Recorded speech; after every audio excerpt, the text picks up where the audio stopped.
this is an iHeart podcast. Guaranteed human.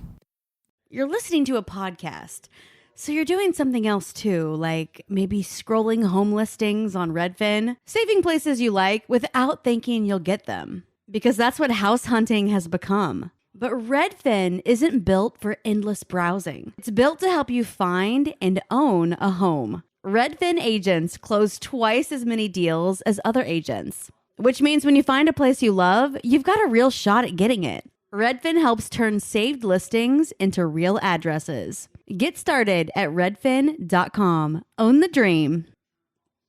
Support for the show comes from Public, the investing platform for those who take it seriously. On Public, you can build a multi-asset portfolio of stocks, bonds, options, crypto, and now generated assets, which allow you to turn any idea into an investable index with AI. It all starts with your prompt. From renewable energy companies with high free cash flow to semiconductor suppliers growing revenue over 20% year over year, you can literally type any prompt and put the AI to work. It screens thousands of stocks, builds a one-of-a-kind index, and lets you backtest it against the S&P 500. Then you can invest in a few clicks. Generated assets are like ETFs with infinite possibilities, completely customizable and based on your thesis, not someone else's. Go to public.com/podcast and earn an uncapped 1% bonus when you transfer your portfolio. That's public.com/podcast. Paid for by Public Investing. Brokerage services by Open to the Public Investing Inc. Member FINRA and SIPC. Advisory services by Public Advisors LLC, SEC registered advisor. Generated assets is an interactive analysis tool. Output is for informational purposes only and is not an investment recommendation or advice. Complete disclosures available at public.com/disclosures.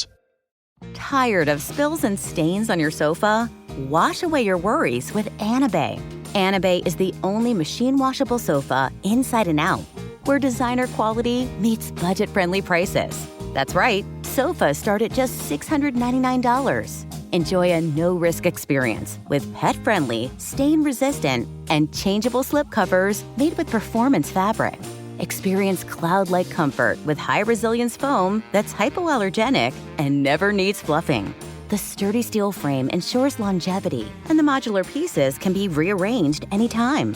Shop WashableSofas.com for up to 60% off site-wide, backed by a 30-day satisfaction guarantee. If you're not absolutely in love, send it back for a full refund. No return shipping or restocking fees. Every penny back.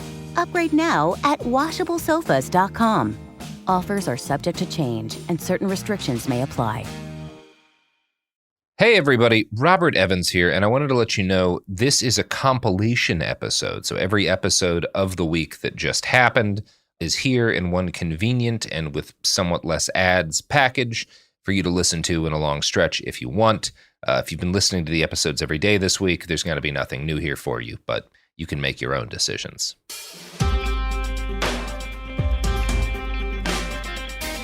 Hot fucking Moses. Welcome to It Could Happen Here, the podcast that is sometimes introduced by me, Robert Evans. Other times it's introduced by James Stout or Mia Wong, who are both on the call today. How's everybody doing? Pretty good. We've declared victory over the balloon.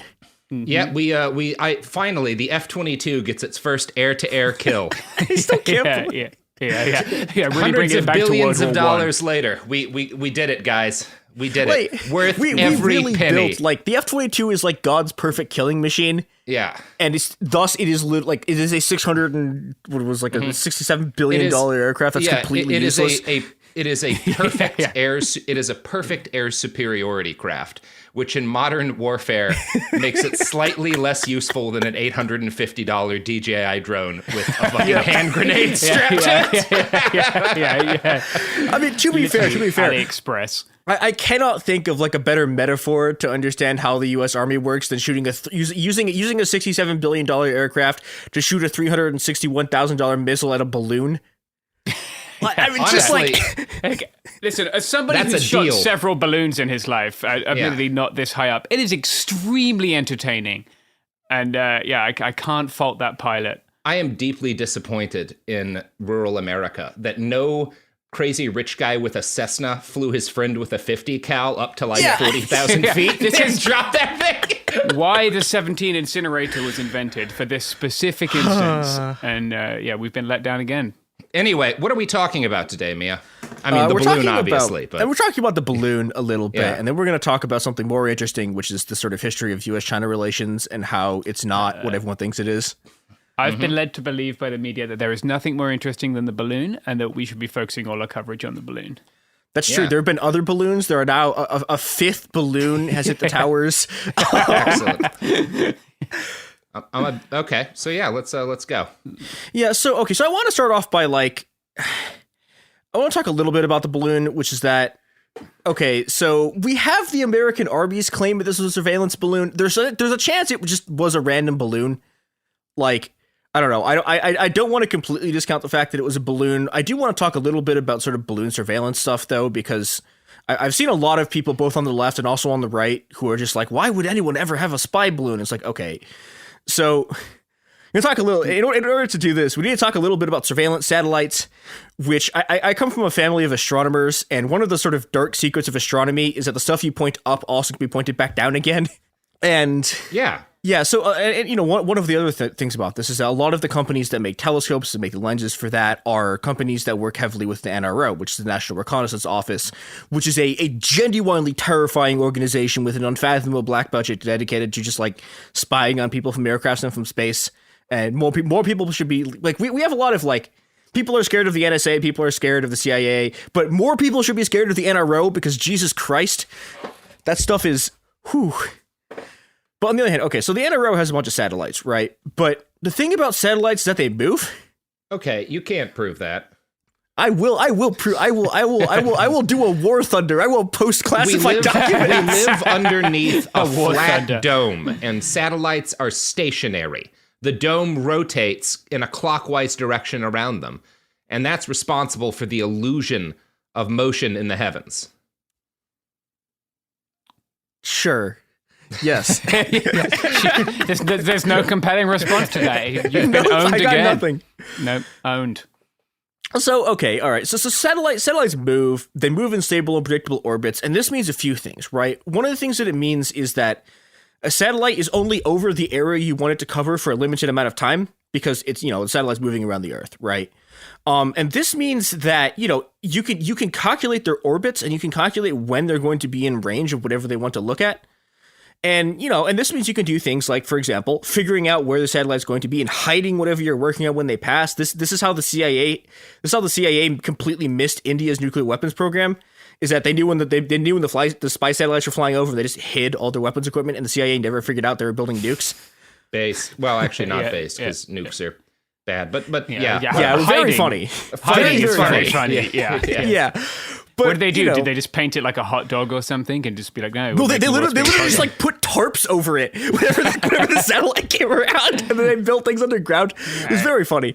I'm patenting the world's biggest hot dog idea in case someone else does that. I think Jamie Loftus actually might have you beat to that. Mm-hmm. You'll have to duel to the death. Jamie's secret nuclear arsenal is something we're not supposed to talk about on the podcast. Well, look, it's like the Israeli secret arsenal. It's an open secret, not a closed secret. So, you can solve this problem of sort of telescope go move, either by having just a bunch of satellites going constantly, or by having a geosynchronous satellite, which is in an orbit where it's basically over the same spot of the Earth at one time. The problem is that both of these are unfathomably expensive, and that doesn't mean that governments don't do that. The U.S. has a bunch of spy satellites, lots of countries spy satellites, but it's really, really expensive. And there's a few other reasons why you would use a balloon, which are, some of the reasons the U.S. use them in Afghanistan. One is that you have really limited space on a satellite, which means that you can only fit certain kinds of equipment onto each satellite. There's another issue, which is that, if you're putting spy stuff on a satellite, it has to work in space. And it turns out that space sucks. And wants to kill you. I didn't it's a mark of how bad people are at strategic thinking that they would ever ask, why would you put spy stuff on a balloon? Especially if it's a little weirder to float it over the US if that's what happened. But if you are the US or China or Russia engaging in most of the conflicts those countries engage in, where they're not dealing with state level actors, a balloon provides perfect surveillance very cheaply. It doesn't require refueling. Like, it's an incredibly reasonable platform to spy on people with.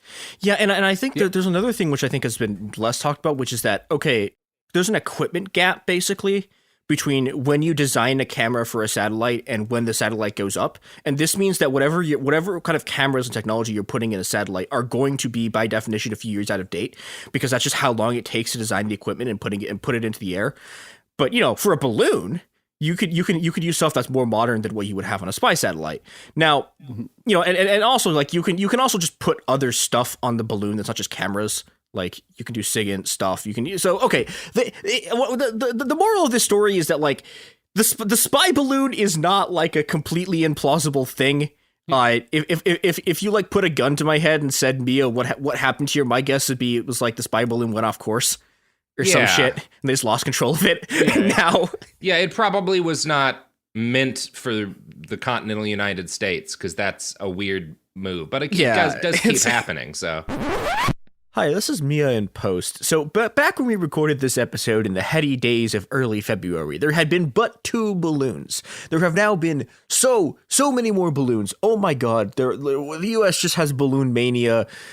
We now know a little bit more about the sort of suspected Chinese balloon. It does that balloon seems to be an actual balloon. At the very least, the US government claims that they've recovered an enormous amount of sort of technical and observational equipment from it. They said it was, what was their exact line? The size of 3 school buses, a bunch of signals intelligence stuff, which is something we didn't mention an enormous amount, but that's another thing you can use a balloon for, is intercepting phone communications or radio communications, etc., etc. Okay, so like it seems like the first balloon may have been an actual balloon. Every subsequent balloon, however, we have learned more. So at least one, and my assumption is this is every single subsequent balloon after the first balloon. We have confirmation that one of the balloons is shot down over Canada by an F-22, and this seems to be a Pico balloon from the Northern Illinois Bottle Cap Balloon Brigade. These are just tiny balloons that people send out so they can circumnavigate the globe. These people are just like balloon hobbyists. They just like balloons.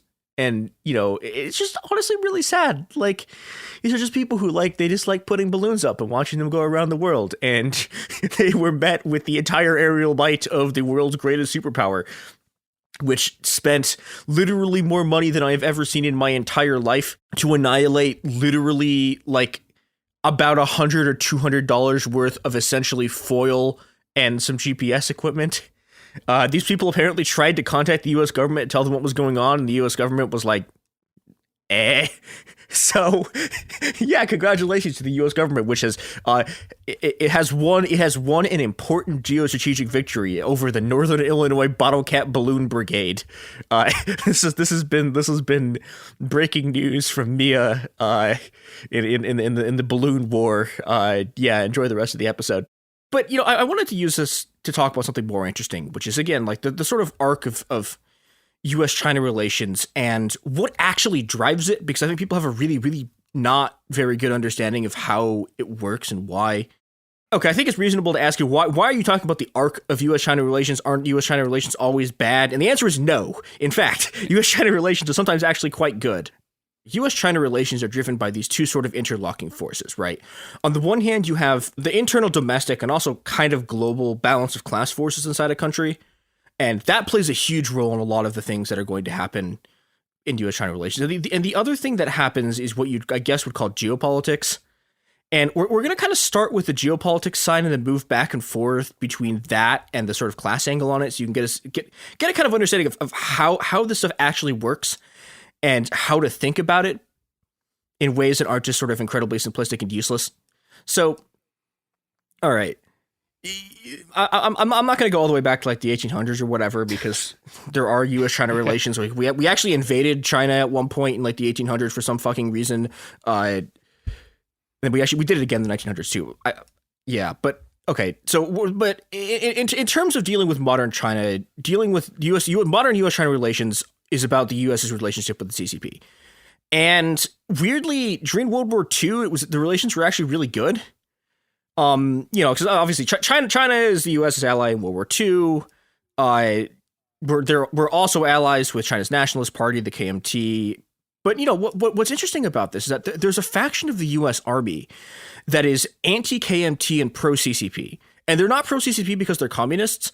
They're pro-CCP because they're kind of racist and they really don't like the KMT, kind of out of racism. And the second thing that's going on is that the KMT, as we've talked about elsewhere, is just like incredibly corrupt death squad party. And that means that, some of the people who have to work with them on the ground in World War II are like, these are literally the worst people who've ever lived. Why on earth are we doing this? That means that when the Civil War starts, right, like the U.S. takes the nationalist side, but like nowhere near as strongly as they could have. And this creates this sort of like this myth around like the loss of China that becomes this massive thing in the U.S. is because this is one of the things that triggers self-McCarthyism, et cetera, is like everyone becomes convinced. It was like, oh my God, like Truman, like they lost China. Like we could have kept China for the communists, but like they lost it. And it's like, well, okay.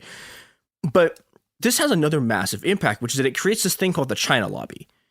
And the China lobby is this sort of bank of these like incredibly psychopathic right-wing, like anti-communist ghouls, and some people who were like had been rich in China and then sort of got owned by the CCP.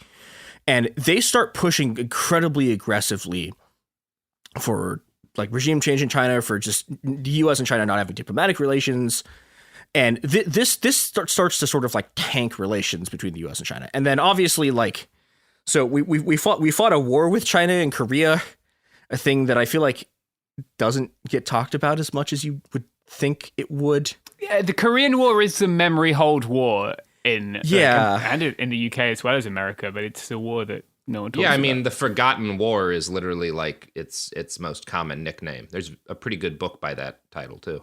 Yeah, but like that war, like there are U.S. and Chinese troops like shooting the shit out of each other, like like across the entire peninsula. Like there are Chinese troops doing bayonet charges through their own artillery, like into the American lines.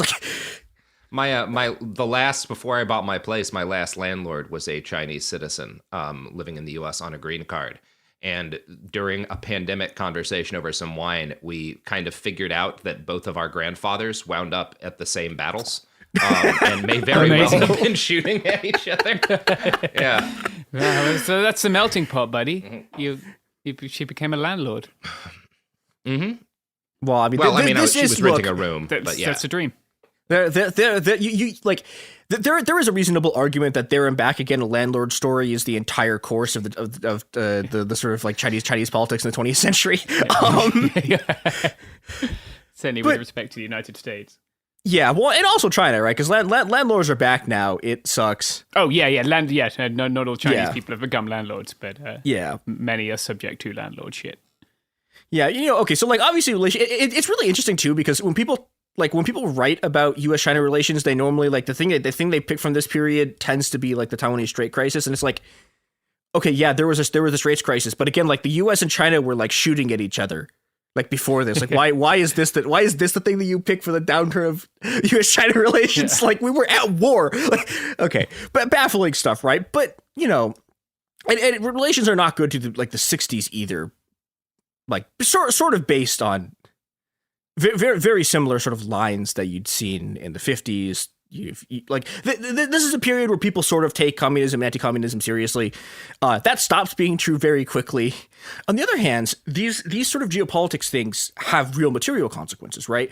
You can look at this in the American side where, for example, the industrial buildup of the Japanese and Korean economies, and also the industrial buildup of California, right, has to do with these sort of trade linkages that are being set up in order for the U.S. to run the war in Korea and run the war in Vietnam.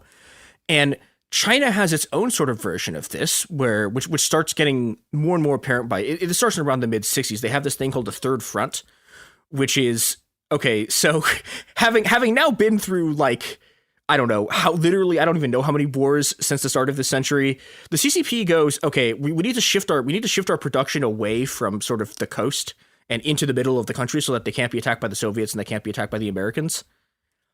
And this has a really major effect in terms of what sort of Chinese industrialization looks like over the course of the mid 20th century. Is you get this industrial belt that's built up, and that is going to be destroyed later on. And it's destroyed in part because of what starts happening in the 70s, which is this sort of warm up between the US and China based on sort of Nixon and Kissinger's attempts to sort of peel the Chinese away from the Soviet Union. And, like Robert, you've talked about this on Bastards before. But, part of what's going on here is that China, basically gets into a war with the Soviet Union in 1969. It's not called that. It's technically just called the border dispute, but there are troops shooting at each other, all across the border. People are beating each other to death with sticks. People are shooting mortars at each other. It's a real war. And it's in the grand British tradition of course calling massive conflicts an emergency or the troubles. Yeah. It's okay. But this really sort of this really sort of drives Chinese sort of international relations to the point where they're okay, so I know we're supposed to be communist, but also the other communist power next door might march an army across the border at any point. So you get the sort of triangle diplomacy of Kissinger trying to sort of bring China into at least away from the Soviet sphere and then closer into the US sphere. And this starts to work, right? And you can ask, there's other things going on here, right? It's China's not just playing pure geopolitics. There's another factor involved, which is that part of the sort of conditions for U.S. and Chinese sort of I don't know, you call it bilateral relations or whatever sort of geopolitical cant bullshit you want to say for getting along closer, is the U.S. starts sending these technology transfers over to China. Literally, taking sometimes taking factories basically and taking them apart and then putting them in boxes and shipping them over to China. Yeah. And okay, and but this is a huge deal for the CCP because the Chinese economy in this period has been really bad, and part of this is just this is what happens when you Mao. But a secondary part of this is that China's has had a real, basically China's been dealing with this sort of economic crisis since literally since they came out of World War II, which is that, okay, so most of China's industrial capacity was completely destroyed during the war. The parts of it that weren't were there was this belt in Manchuria that had stuff, and the Soviets literally loaded the factories on trains and shipped them back east or back west. So by the time that the CCP takes over, China has less industrial capacity than Russia did at the beginning of 1917. Jesus. So situation's really bleak, right? And the other thing that's bleak about it is that, okay, so in order to build an industrial base, right? We've talked about this a bit on the show. In order to build an industrial base, you need food. But in order to get increase your agricultural productivity, you need mechanical goods. But you can't get those mechanical goods unless you can increase your industrial capacity. So you have this bottleneck.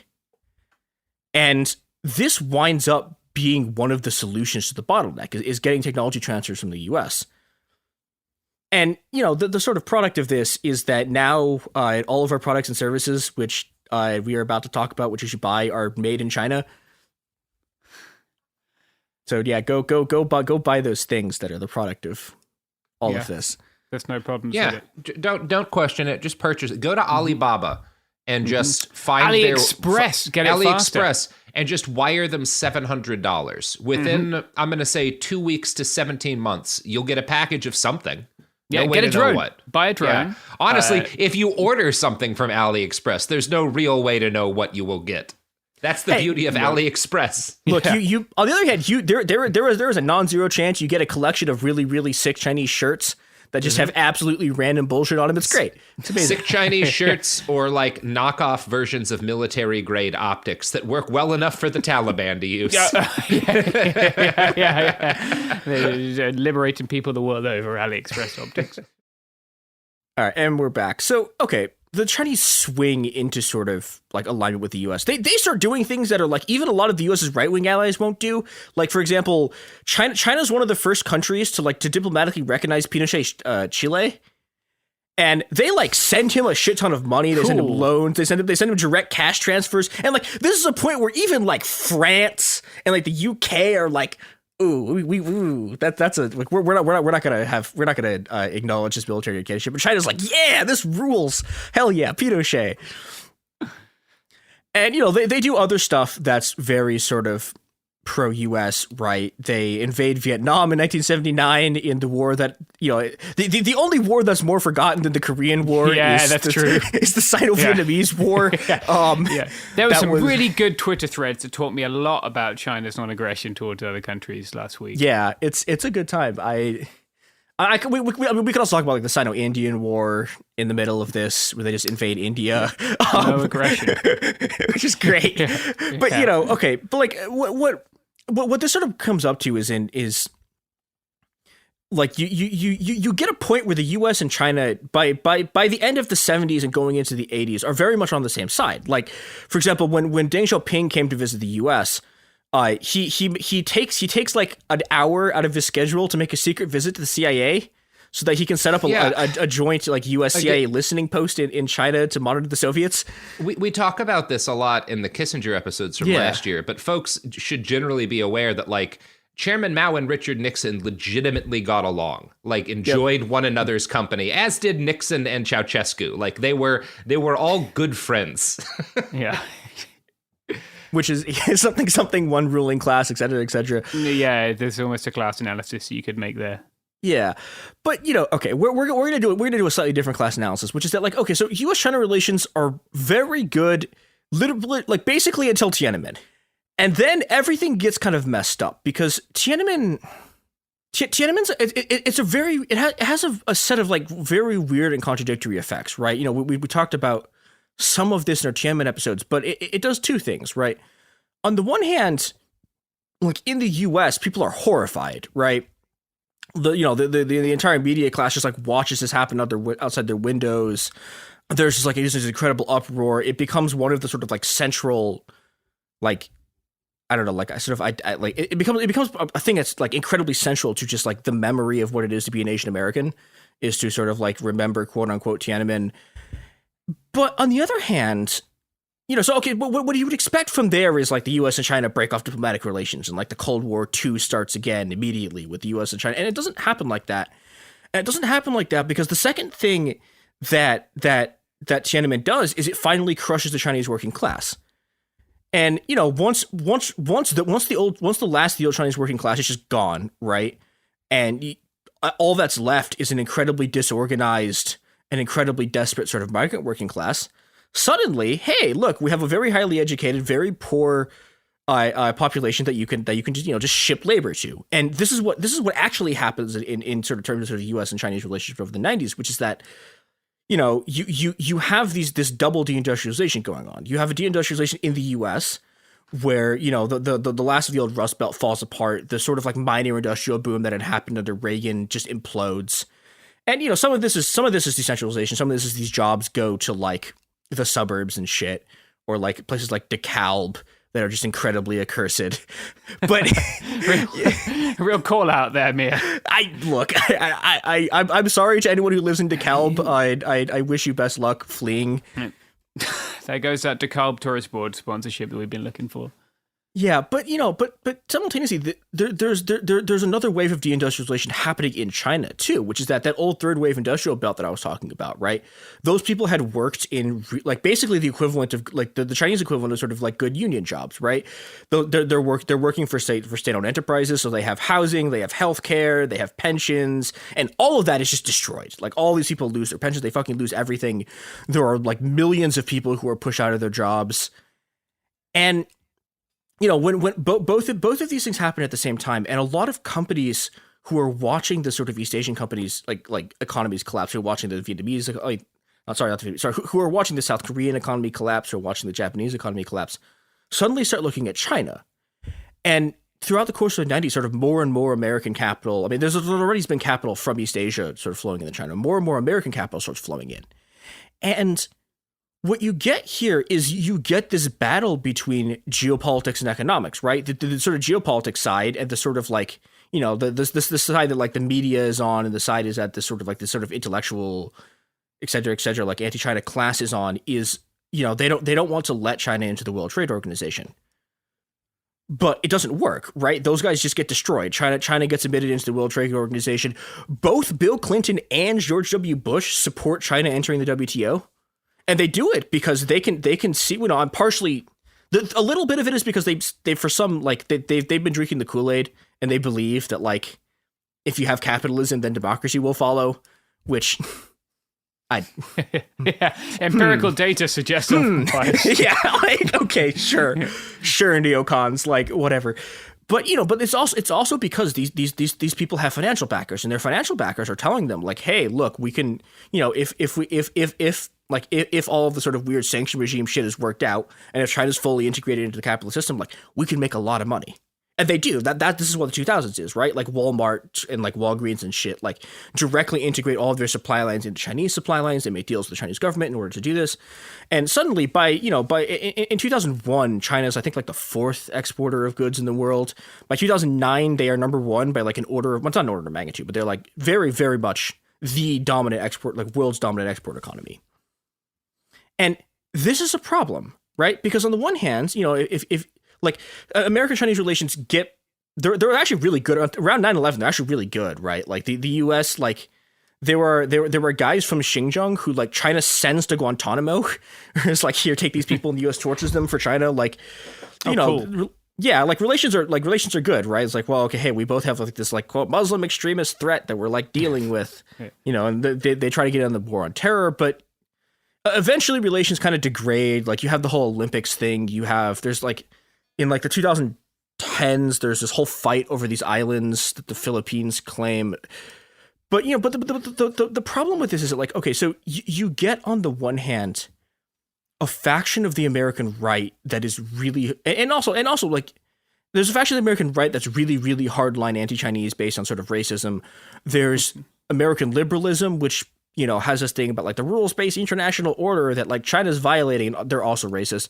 And then there's like progressives like Elizabeth Warren who are also racist, and yes, and also, but whose thing is like, oh well, workers' rights in China are really bad, so we need to do like competition with them. And it's like, okay, that's how you fix it, with more capitalism. Yeah, right. But they have a political issue, which is that there's another massive section of American capital that has enormous investments, both sort of financially and in terms of where their factories are, where the logistics are, where the supply lines are, that make them incredibly supportive of sort of closer U.S.-China relations, or at the very least makes them oppose any kind of sort of like real, like anything that goes beyond kind of geopolitical posturing that makes it harder to do business for them.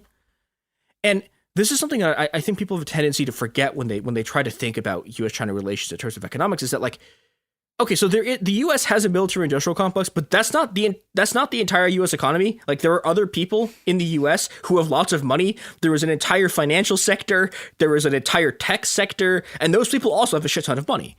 And even sort of tech companies, right, who have a foot in sort of the American contracting business, also often have a bunch of their, a bunch of the places where their technology is built is in China, right? So, even people who could theoretically be brought into a sort of like a military industrial complex political coalition against China, like, have reasons not to do it. And, this works down the board, right? If you look at when Trump did the trade war, he, initially there was a lot of popular support among sort of like American, like mid-sized businesses who were like, oh, we can bring industrial capacity back to the US. And then all of them discovered that they had to pay they had to pay more for their Chinese goods. And we're like, wait, hold on. We fucked up. We've made a mistake. He's actually screwed us. And like, there's another kind of guy, right, who there's a lot of people who you would expect to be really anti-CCP who aren't, right? And Elon Musk is the best example of this. Like, guy. I think we'd expect Elon Musk to fully support anyone who can fully stamp on the face of their working class, because that's he is true, about that, if nothing else. He's the kind of person who you would expect by pure racism to be like a really hardline anti-CCP guy, and he's not, because like he has... There's a class consciousness, I think, which overrides even apartheid boys' racism. Well, and like he has, Tesla has this like, oh god, it's called the Gigafactory, which is a name that makes me want to die. Yeah. But the Gigafactory is in Shanghai, right? And like he has even during when like the media was like pretending to care about the Uyghur genocide, like he opened a showroom in Xinjiang, like during that period. So, and there's also people like Michael Bloomberg who are sort of very like, if you read Michael Bloomberg talking about China, like in the media, he was also talking about like how great of a leader Xi Jinping is. And it's, it's because these people have financial interest there.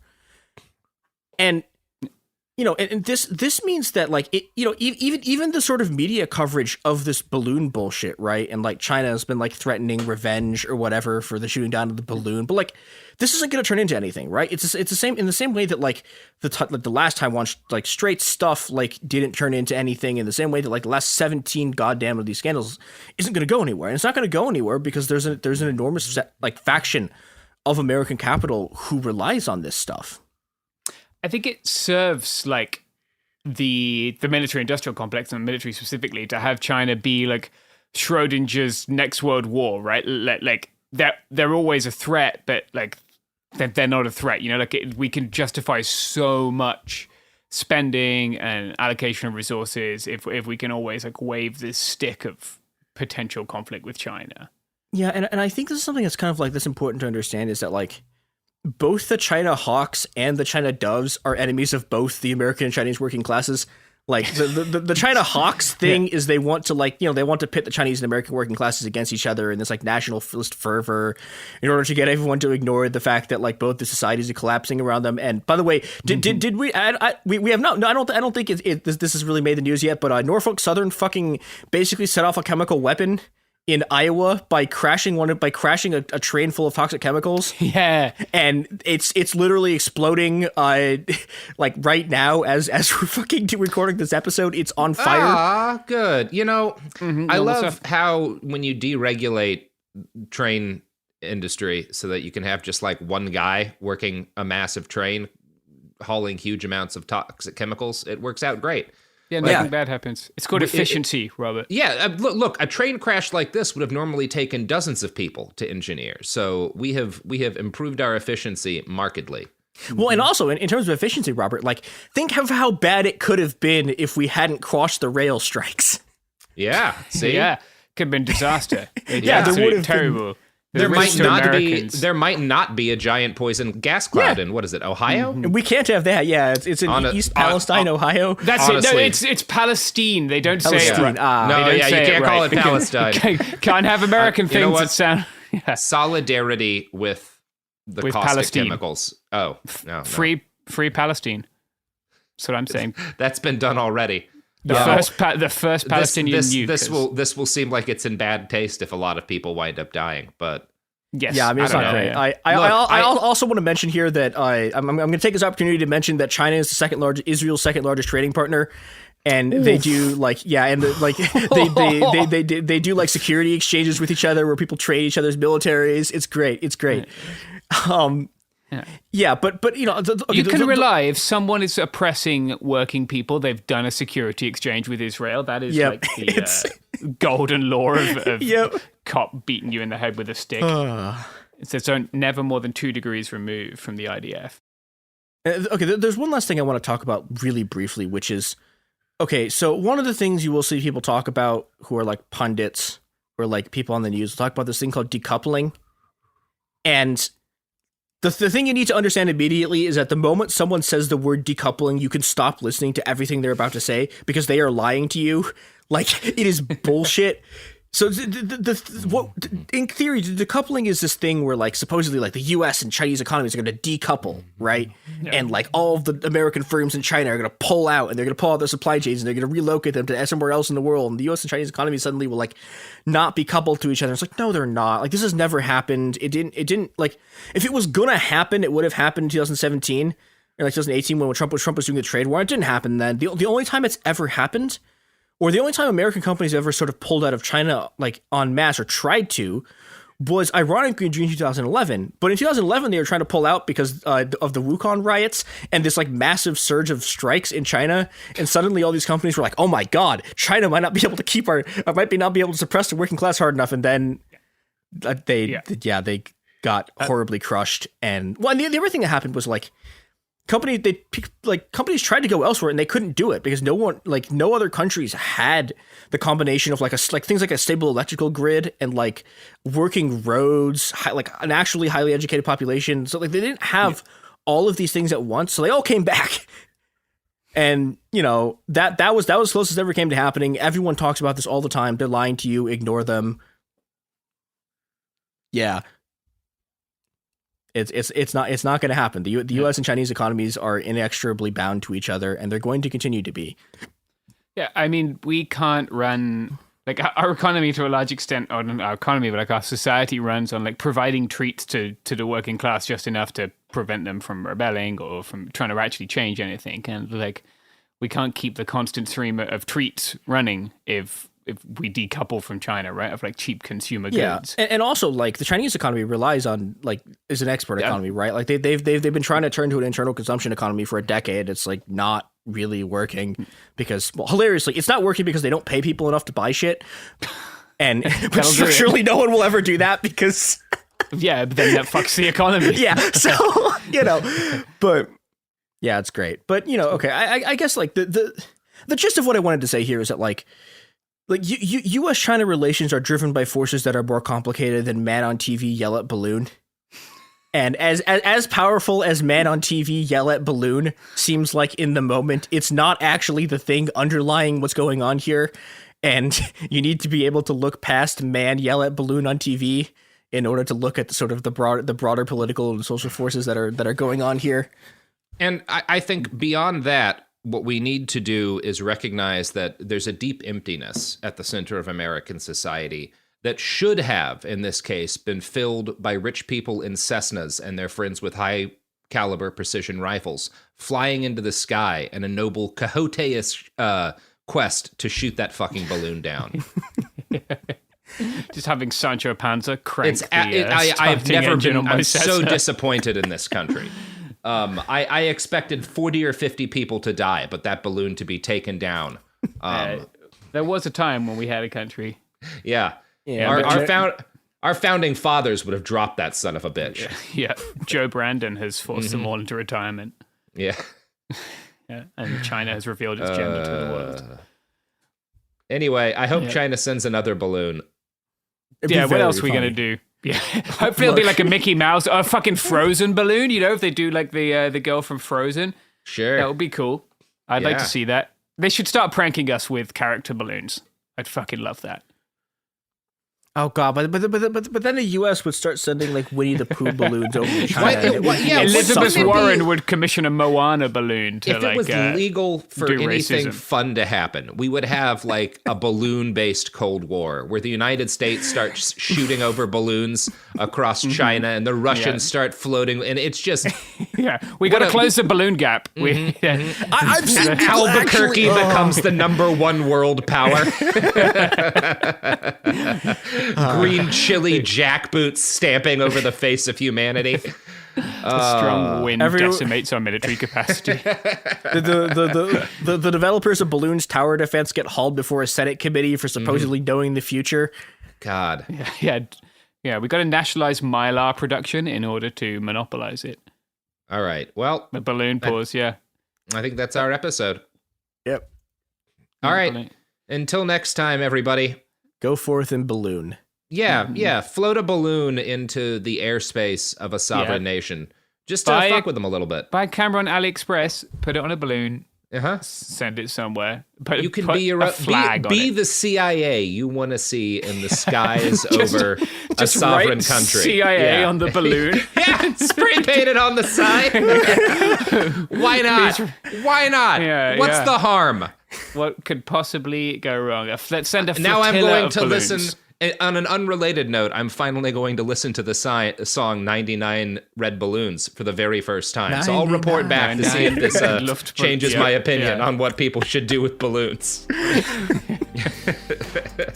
All right, everyone. Out.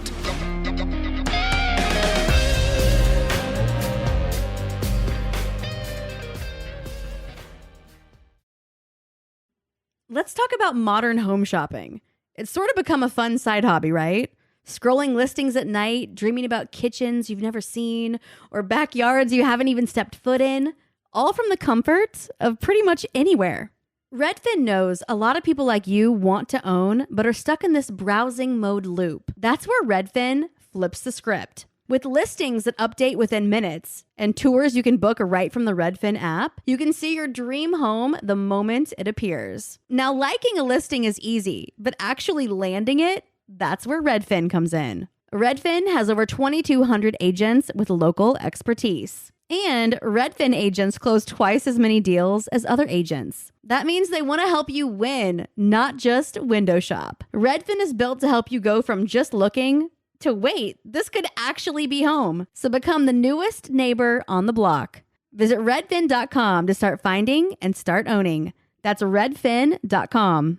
Support for the show comes from Public, the investing platform for those who take it seriously. On Public, you can build a multi-asset portfolio of stocks, bonds, options, crypto, and now generated assets, which allow you to turn any idea into an investable index with AI. It all starts with your prompt. From renewable energy companies with high free cash flow to semiconductor suppliers growing revenue over 20% year over year, you can literally type any prompt and put the AI to work. It screens thousands of stocks, builds a one-of-a-kind index, and lets you backtest it against the S&P 500. Then you can invest in a few clicks. Generated assets are like ETFs with infinite possibilities, completely customizable and based on your thesis, not someone else's. Go to public.com/podcast and earn an uncapped 1% bonus when you transfer your portfolio. That's public.com/podcast. Paid for by Public Investing. Brokerage services by Open to the Public Investing Inc. Member FINRA and SIPC. Advisory services by Public Advisors LLC, SEC registered advisor. Generated assets is an interactive analysis tool. Output is for informational purposes only and is not an investment recommendation or advice. Complete disclosures available at public.com/disclosures. Life gets messy. Spills, stains, pet accidents, and kid chaos. But with Anabay, cleaning up is easy. Our sofas are fully machine washable, inside and out, so you never have to stress about messes again. Made with liquid and stain-resistant fabrics, that means fewer stains and more peace of mind. Designed for real life, our sofas feature changeable fabric covers, allowing you to refresh your style anytime. Need flexibility? Our modular design lets you rearrange your sofa effortlessly. Perfect for cozy apartments or spacious homes. Plus, they're earth-friendly and built to last. That's why over 200,000 happy customers have made the switch. Upgrade your space today. Sofas start at just $699. Visit washablesofas.com now and bring home a sofa made for life. That's washablesofas.com. Offers are subject to change and certain restrictions may apply.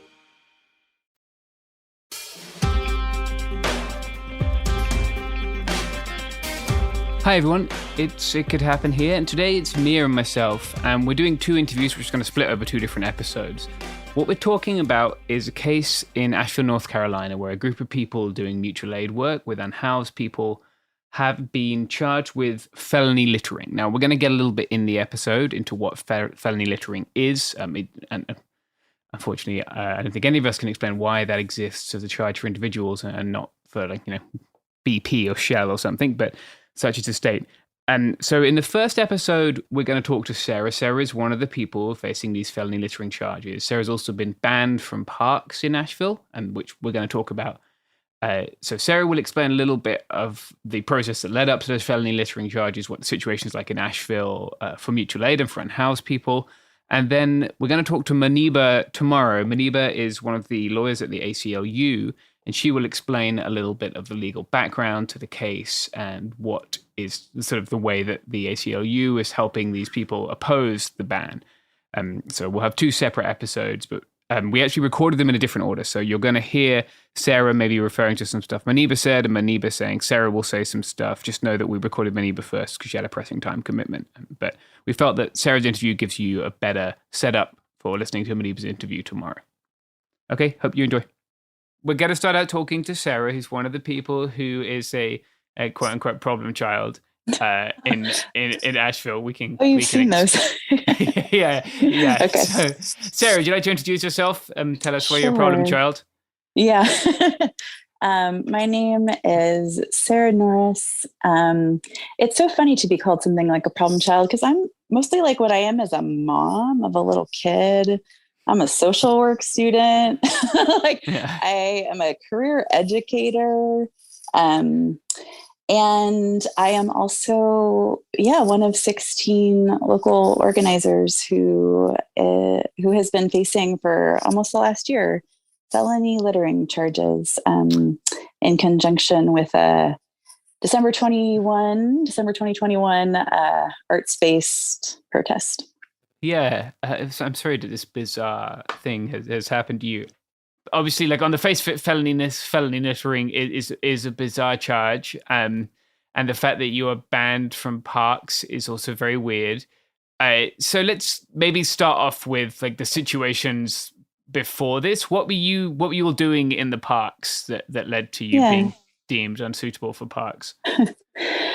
Gosh, in a way, you'd have to ask those who so deemed us. But I can talk about what I did in parks for the year prior to being banned. And that's I was part of a collective who at the beginning of the pandemic did like 6 times a week meals, coffee, gear distribution in parks. By the time I came around and started participating in these food sharings, in these community gatherings, we were at like 2 or 3 times a week. And really the way I spent my time in parks was Saturdays and Sundays. I brought my daughter to Aston Park, and we brought food with us, gear with us, art supplies with us, or nothing with us. We just showed up as us, and we hung out and we distributed food, tents, packs, socks, toothbrushes, really whatever we could get our hands on. And towards the end of the year, we got a little bookshelf, and we were in charge of bringing books on this like little white plastic shelf, and like talking to people about what they most wanted and seeing if we could match them up with whatever we randomly had. It was really like sitting in the sunshine and making sure the coffee thing was full, and mostly just talking to people who were unhoused, people who are housed, people who walked by and were like, what's this picnic? Why is everybody like using glitter glue? Like, oh, because there's a 5-year-old and that's what we do. So that's what mostly I did in parks. And this activity is in the context of a city who I think in 2021, I think we know there were at least 21 sweeps of homeless encampments. And a sweep, like that name for some of us really connotes violence, but I think it's important to name how violent those are. A camp sweep means that folks have to leave the place where they've been living, and very often their belongings are then considered to be trash, are bulldozed over, are at a minimum lost to them. And this had happened over and over again in the city of Asheville. And yeah, there's a way that being in the park weekly felt like a thing that happened in Asheville that was the opposite of sweeps. That was like, we're all here together. Like, here we are. And so the protest itself, around which, in the context of which like these arrests have come, happened in December, and was an arts-based protest, and was really was in favor of sanctuary camping in the city of Asheville with sanitation services. That was the point of it. And there were like kind of standard protest related events arrests on Christmas night. So that's what Asheville police did. And I think it's important just to note that there were not unhoused folks evicted that night on Christmas night. And no one who was there was pretending to be unhoused and was arrested. That's a strange narrative that the City of Asheville Police Department has said in open court. But there were standard sort of like misdemeanor trespass resisting officer arrests that night, including of journalists. And then these felony littering cases came much later and in kind of a different context. But that's what happened around Christmas. Okay. Yeah. It's already pretty weird, but I think it gets weirder. Yeah. Yeah. So presumably you were not arrested that night, went home, did Christmassy stuff. And then at some point, a letter comes through your door saying that you've been charged with like felony littering. So my own experience was that organizers in the Mutual Aid Collective that I'm part of, who had been showing up in the parks week after week, distributing food and gear, started getting arrested in mid-January for what we learned was something you could be arrested for, which was felony littering and or aiding and abetting felony littering. Amazing. Which, like, honestly, exactly. And some people had one, some people had the other, some people had both. People were, and this is, our understanding is that there's an unstated but generally followed policy by the City of Asheville Police Department that they don't go arrest people at work, but they went to people's work with 5 cops and arrested them.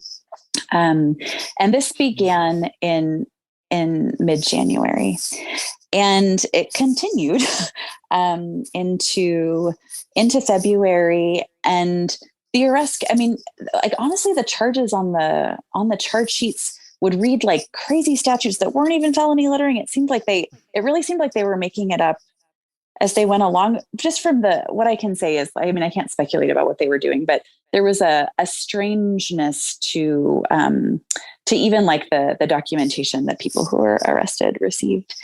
And then in the first week of March of last year, the letter that I received was similar to others that other folks received that day, which was in an envelope from the Asheville Police Department, but was on Asheville Parks and Rec stationery, that told me that I had been banned from all city parks for a period of 3 years based on the commission of a felony.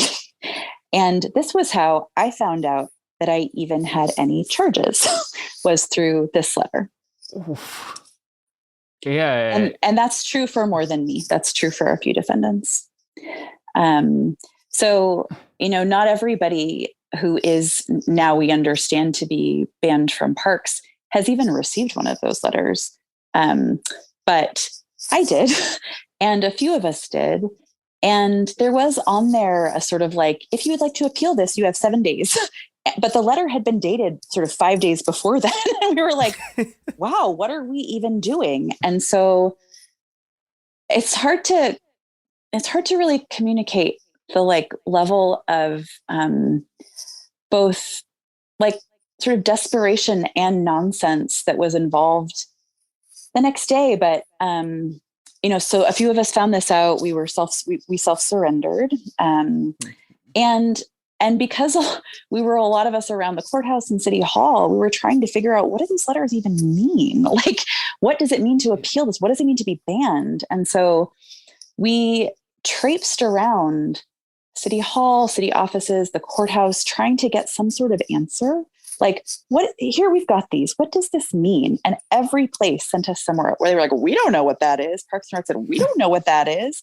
Go talk to the police. The police said, we don't know what that is. Go talk to the magistrate. The criminal magistrate said, oh, this seems like a civil magistrate thing. So there's like a group of 5 mutual aid workers, sort of just traipsing around trying to find out, like, do I get to go give out sandwiches and tents in the park this week, or not for 3 years? Like, and who can help me figure this out? And no one could.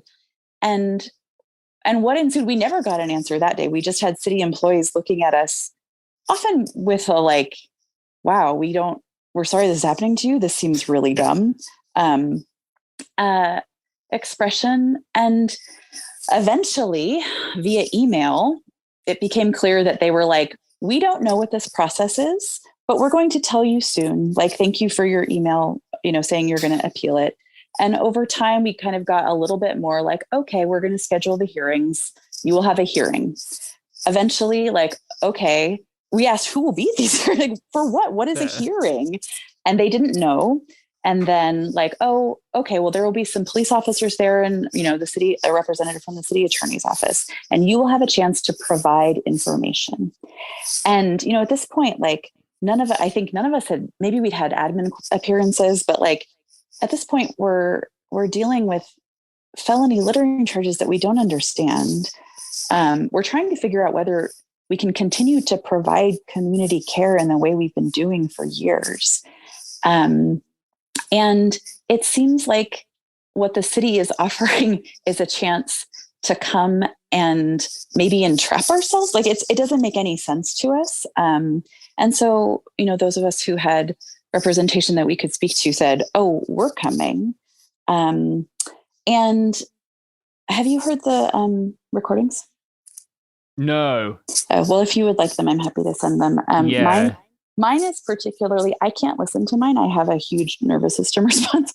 But mine is my attorney asking over and over again questions of the representative of the city attorney. It's John Maddox, who's named in the ACLU demand letter. Just saying over and over again, like at that point, we hadn't even seen any discovery. Like we don't know what information this is even based on. Like, right. There are two cops in uniform pointing body cams at, I have to assume pointing body cams at me. And in this hearing, and my lawyer is just asking over and over again, like, upon what evidence is this based? And they just said over and over again, you are here to give information. We are not giving any information. My lawyer asking, what is the standard of review here? Like upon what is this based? And the parks director just saying like, my decision. And then, what is the remedy if the appeal is denied? There's none, then the appeal is denied. Like, and so it really was for me, one of the moments where I realized like, oh, the city is pretty hell bent on keeping a bunch of sweethearts who give out 10-cent sandwiches out of the park. And they're going to like, they're up to something here. Yeah. But I'm happy to share that recording. We have all of them recorded. Yeah, I'd like that. That'd be good. What a bizarre performance of like pseudo legal ceremony. I don't know. Just and like pseudo in a dangerous and extrajudicial way. Like I had no protections there. Right. It was so strange. Like there was nothing to respond to. Yeah. It's like these are Star Chamber proceedings. Like the King of France is gonna walk out like this is halfway through this. I was just thinking it seems like such a British thing. Like you told me this was in Britain and you'd been like shooting the Queen's swans or something, I'd buy it, but here we are in the land of the free, no less. Well, and I think the equivalent of shooting the Queen's swans here is hanging out with poor folks in a park and in ways that inconvenience or that apparently inconvenience the folks who pay money because you have to play tennis at a public tennis court, which is like right by Aston Park. And we can go in a minute as much as you want to what you saw as far as like their attempts to sneak through an ordinance. Now we know quite clearly from public records directed at food sharing in Aston Park. Yeah, it's really I keep thinking about that Helder Kamara line. When I give food to the poor, they call me a saint. When I ask why they are poor, they call me a communist. But it's like they really seem to have blown all the way like they didn't even get to part two. They were just like, wait, hold on, you're giving food to the poor? Like it is time for a military response? Just horrible. Yeah. And being banned from parks for 3 years has a pretty big effect on my little life, like there are constitutional aspects to it that matter far beyond me and which matter in many ways more to me. But the fact right now is that like I can't legally take my young child like to the park by her house without risking arrest for misdemeanor trespass. And to my knowledge, I won't be able to for 3 years. And, you know, they've succeeded in getting us out of the park. They caused the harm they disrupted community care. They did it. They didn't need the ordinance. You know, it does happen. Food distribution happens, but it's in a place that really isn't the same. Like, my daughter can't go there. She has some sensory stuff. Like, being in the loud place that it is right now, like, really doesn't work. So yeah, there's this very like the scopes of all of this from how Asheville as a city views and treats the folks who live on the street here, who the city has most abandoned. There's the legal mechanisms, the like very strange way they are like doubling down on criminalization of folks doing community care. And then there's just like the really day-to-day personal bits of this that affect all of us in different ways. And a felony would affect lots of us in different ways. Like, it endangers professional licensure. Like, I'm trying to get a social work license. Like, it endangers professional licensure, of course, our right to vote, housing and employment. And, you know, I'm the like middle-aged, white, middle-class mom, second graduate degree person in the group. I am not really representative of our group. Like, folks are in a lot more precarious material circumstances than I am. And so much so that, like, you know, it feels safe for me to come on this podcast. It doesn't feel safe for everybody to come on a podcast. Like, it feels safe for me to have my name out. Like, it doesn't for everybody. And I think, I think that that's something that has to be named too, about like what a threat this is to folks' future material well-being, as well as currently. Like, folks have lost housing over this. Folks have lost employment over this. Like, Jesus Christ. Yeah, like, even if you're found completely innocent or whatever, like, this has robbed you of your time, or people of their housing, or people's their jobs, like, caused stress. And in that way, you know, it does feel, and often to us, like the punishment is the process. It's just harassment. So I don't know if y'all are updated on, like, there are 5 of us being taken to trial. Is that something you know? Okay. Yeah. So but our listeners probably aren't. So explain, like, so like right after this happened, or at some point after this happened, because I know when we started speaking, I was like, oh, well, I'd PRA the shit out of all your city council people. And you were like, we already have. Yeah. So because there was some stuff in there that was just weird. Like, can you explain what you got from, like, this is where the problem child moniker comes from, among other things? Sure. Yeah, gosh, it's so, even talking about it, I have such a reaction, and that I can feel. And I should say, you know, I speak about this to my neighbor, not about the text necessarily, but I speak about the situation to a lot of people, because it does feel to us like, you know, they're also, I think they would like us to be ashamed, but we are not ashamed of what is happening I mean, that's part of the degradation of the court system. And so, you know, all of my neighbors know what is happening to me. All of the people that I work with, in the various, like, school-related jobs and such that I do. And to a person, everyone in Asheville starts with disbelief. They're like, no. And then I'm like, yes. And then they're just so disappointed. Like, they're so appalled. Often people say the number 1984, like, often people are like, wow, I didn't know. Some people did know, you know, that the city was like this.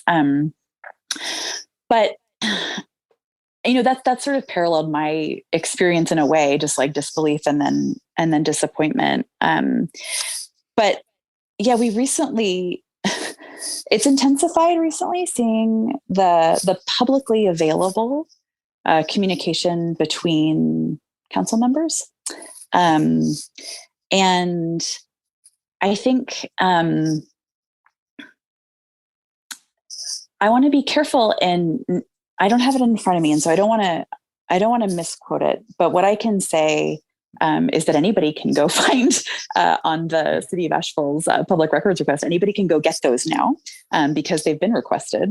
And so they're publicly available. And we have texts between council members that that are kind of debate, that are in contemplation of an ordinance that would restrict food sharing in public places to require permitting. In contemplation of that, like we have texts from council members calling those who do food sharing at Aspen Park problem children, and saying that it's a shame that the problem children have ruined it for the rest of the class.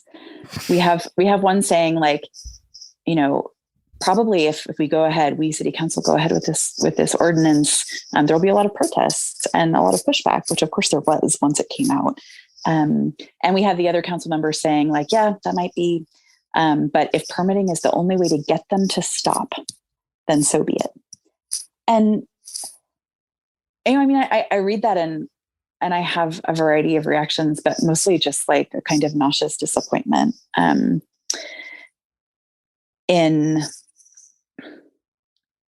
this is not true of all council, because some folks have tried to like understand the gap being filled by folks who give out food and gear in a park. Yeah. And I think some of the council and have recognized it as a gap that is being filled.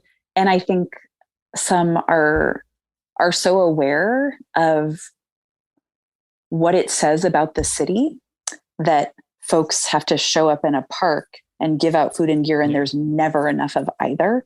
They're so aware of what that lays bare about the abandonment that the city practices of those who live here, that they can only see that and they can only be angry with us. Yeah, right. And call us problem children. Like I'm 43. Yeah. Well, you can see the sort of like the kind of just like petty dictatorship mind that they've gotten themselves into, where like they can't see the people who, like, you know, nominally they're supposed to be serving, right? But like, okay, we know how far that goes, but they can't see like you as anything other than just like a child, because that's the kind of like, this is the sort of dictator brain that they've sort of inhabited from like holding this power. It kind of reminds me of like how it used to be the 14th who said "L'état c'est moi," like the state is me, and therefore attacks on my reputation are right. Like attacks against the state. Like, that's how it feels. Like you're being treasonous by making them look bad.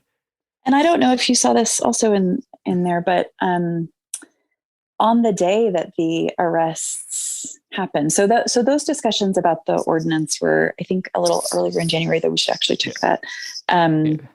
But there's one that came right on the day of the first arrests for felony littering, that where someone asks, like, can those arrested be banned from certain places? And we know now, yes, but it's a lot to see that. It's a lot to see what looks so deliberately like depriving us of the right to be in a park. It's a hell of a lot. And so where's the city? 5 of you are going to trial. An unknown number of people are banned from parks in Asheville. Yes. My understanding is that someone has been told, we don't keep records of that. Which also doesn't make a lot of sense. Yeah, how can you enforce a ban if you don't have a record of who's banned? Like, wait. Yeah, and I shouldn't be quoted on that, but my understanding is that that has been it's like, oh no, there aren't records that can be made public about that, because there simply aren't the records. Which that just seems like that's just like incredibly bizarre secret police shit of like, yeah, no, we have lists that don't exist of people who are banned from spaces, and we won't tell you what they are because they don't exist. It's like, you'll find out when the SWAT team comes from behind the swings, and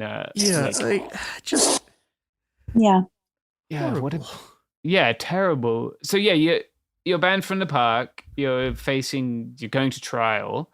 5 of us have been scheduled for trial, and the other folks have been kind of what's called taken off the calendar. So they don't have, nothing's dismissed. but they're not scheduled. There's no next court date for them. Okay. Yeah. So when will you, if you don't mind saying, when would your trial date be? Our trial date right now is set for February 27th. Oh wow. Okay, so coming up. It's coming right up. Yeah. That's tough. We'll make sure we get this out before then. How can people support you, support the work that you are not doing in parks anymore? How can people help you through this what I'm sure is a really stressful trial process? Yeah, thank you for asking. So we post updates in a few different places. Like we don't have our own Instagram right now because we just don't. Yeah. But our defendant statements get released in a few different places, including at AVL Survival on Instagram. We also have a website where we always post our own statements and also all the press that comes out about us. Mm-hmm. And that is avlsolidarity.noblogs.org. Mm-hmm. We have a Venmo, which is used, those funds are used for attorney fees. And frankly, like, you know, when someone loses housing or their car breaks down and they have had trouble finding employment because they have felony littering charges against them. It's also used for material needs in that way. And that is AVL Defendant Fund. And all that's actually on the website too. You can find those. And honestly, it matters so much that people just know this is happening. You know, when I tell people in Asheville, like more people know now than did before. When I tell people outside of Asheville, there's very much a like, I thought about coming there. I heard it was cool. It's like, well, they do want those who make not just like a living from tourism, but those who make tons of money from tourism are certainly invested in you thinking that it's really cool and coming to spend your money here. And it's not cool in the ways that they want you to think it's cool. It is cool because neighbors show up for each other, and you can come here and we'll talk to you about that. But there's a way that like people knowing what this place is really like does matter. And there's a way that honestly, people just like sending us like their beautiful energy and hope really matters too. That actually really does matter. So they can send us their beautiful energy and hope and material contributions as they might have them. Yeah, I'm sure people will because it's horrifically fucked up. I wanted to ask, what is the sentence range for felony littering? Yeah. Guidelines. So it's the lowest class of felony. As it happens, none of us have any criminal history. We'd be facing felony probation. And so that there's a range there of whether that probation is supervised or unsupervised. There's a range of how long it would be. There's a range of restitution in terms of community service. And I actually don't have the paper in front of me that says what the range of those things are, but I feel like it's 8 to 12 months for probation. And a lot of that is simply at the discretion of in sentencing. And I think that there are some possible restrictions on just like being able to leave the state. Okay. What? Yeah. Jesus Christ. Yeah. I mean, well, not for probation. sorry. Like, Jesus Christ. Like this was fully fucking sent me now because a man called Robert Wilson in San Diego was arrested for hate crimes because he assaulted his gay neighbor. Since he was arrested, he's driven around San Diego and LA dressed as a Nazi sometimes with a horrifically anti-Semitic slogan. Has just left the country and is living in Poland. Oh, I fucking sure. Because fucking like somehow. Sorry, I'm. It's all right. I love it. This is fully sent me now. We need anger too. Yeah. Mm-hmm. Yeah. Like, what is wrong with this shit? Yeah. There was something else you wanted to get to. Yeah. I think I wanted to name.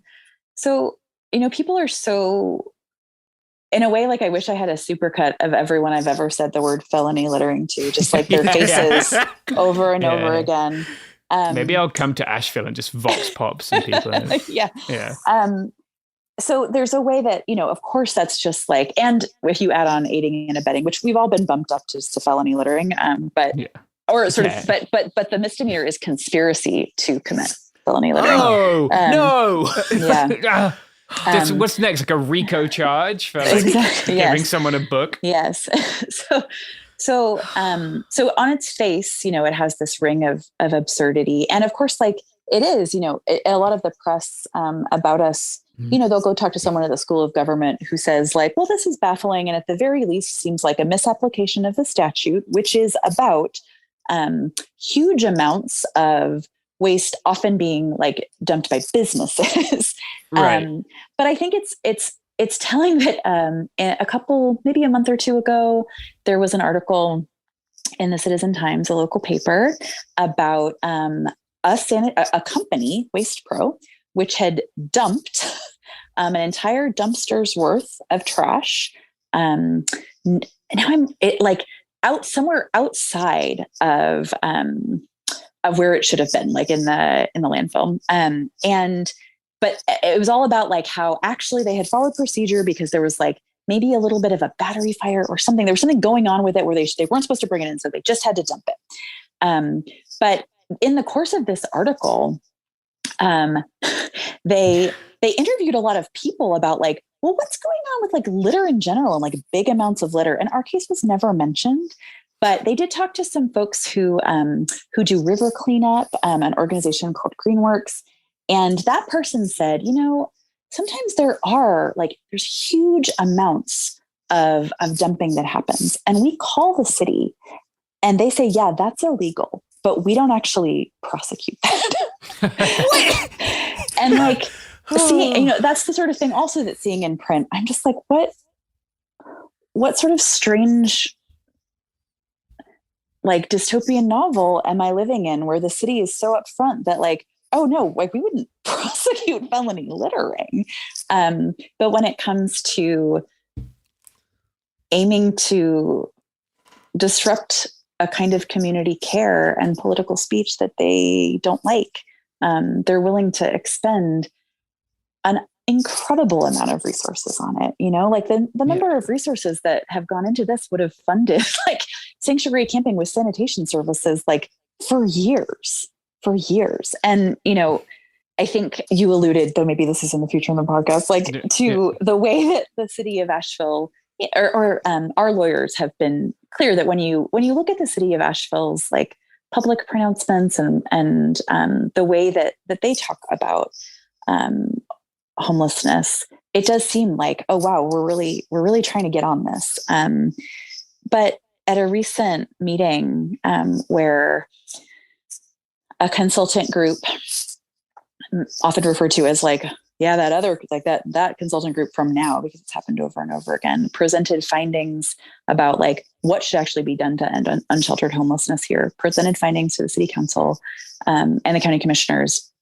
No one was allowed to talk except for, it was a huge meeting. No one was allowed to talk except for council members and commissioners and those who were presenting. But a man who actually has lived experience with homelessness got up and talked anyways.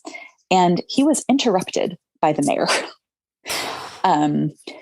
And like, that's telling in its own right. That's telling in its own right. Also telling is that later, also not allowed to speak, a local pastor got up and said, I saw that happen, like what we need to be doing is actually listening to the folks who've experienced this. And like data, yes, we need data, but we also need to like actually listen to the voices of what's going on. And he used the phrase,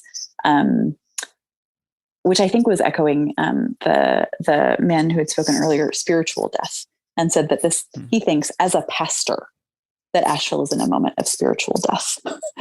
And in a way, that's why I say like, we need your material contributions to us as defendants to collective care. Like when we have extra money in that defendant fund, we just give it away so people can buy more tents.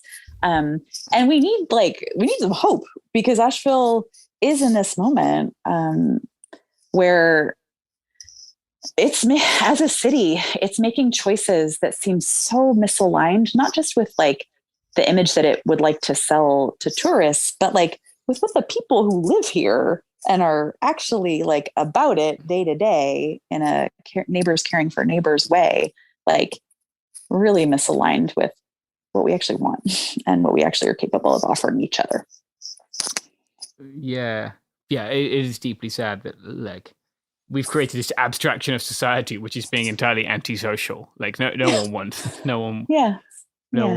reasonable person would do that, but we've got the state which in theory acts on our behalf and is doing it. And yeah, which also is probably, I don't know, to editorialize for a second. Often people make this argument, I see it specifically around gun laws, but with other laws too, where this law won't always be enforced. They'll only use it if they need it, if they have to get a bad person.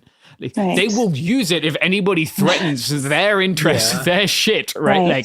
It was extensively mobilized for a ghost gun law here, which made some bizarre things illegal, like the bang stick which you use for spearfishing is now a ghost gun and a felony, and like there are definitely boomers who have dozens of those in their garage, right, and don't keep up on local ordinances and are now in theory at risk of committing a felony. And then obviously the response to that from the council is, oh well, we wouldn't charge them. Well, like who are we to, we can't trust the state to be benevolent when, as your experience has shown, it's anything but.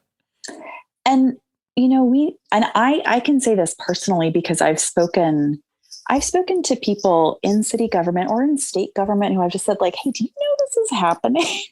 And they're clear about how, sure, it sounds nutty, but the city, but like, that we as a group have been painted as particularly dangerous. And that part to me is like, I mean, don't do this to anybody, you know, don't do it to anybody. Yeah. But the part where what's going on is like, is this strange justification with the idea that we are dangerous people who deserve to be taken, you know, who need to be taken out of a park, who need to not be allowed to be in a park, you know, is particularly easily disproved by anyone who actually like hangs out with us, knows who we are and what we've done, but not when it's just like a weird whisper campaign in the halls of city government. Like, oh no, they're bad. Like they're just bad. Like we've heard the lies that they've told about us. Some of them we have in you know, public records requests, like that we haven't even talked about. But it's a really strange thing to be painted that way. Yeah, it's bizarre. And again, I'm sorry it's happening to you. So I think to wrap up, if maybe again you could just give that Venmo so people can support materially, and you know, if there's any other social media accounts where people can follow along, where people can send their support and best wishes, anything like that. Yeah, that's great. Our Venmo is AVL Defendant Fund. Mm-hmm. And you can, so on Instagram, we're easy to get to through AVL Survival. Mm-hmm. And there's a way to contact us through our website. We have a little email. It'll be so cute to get some supportive emails. And that website is avlsolidarity.noblogs.org. Amazing. Yeah. And thank you all so much. Yeah, thank you for giving us your time. I'm sorry that you're dealing with nefarious state bullshit. All right, so that wraps up our interview with Sarah. Tomorrow we'll be talking to Maniba from the ACLU, the American Civil Liberties Union, and she will be giving us a legal perspective and some more insight into this case. We'll look forward to talking to you then.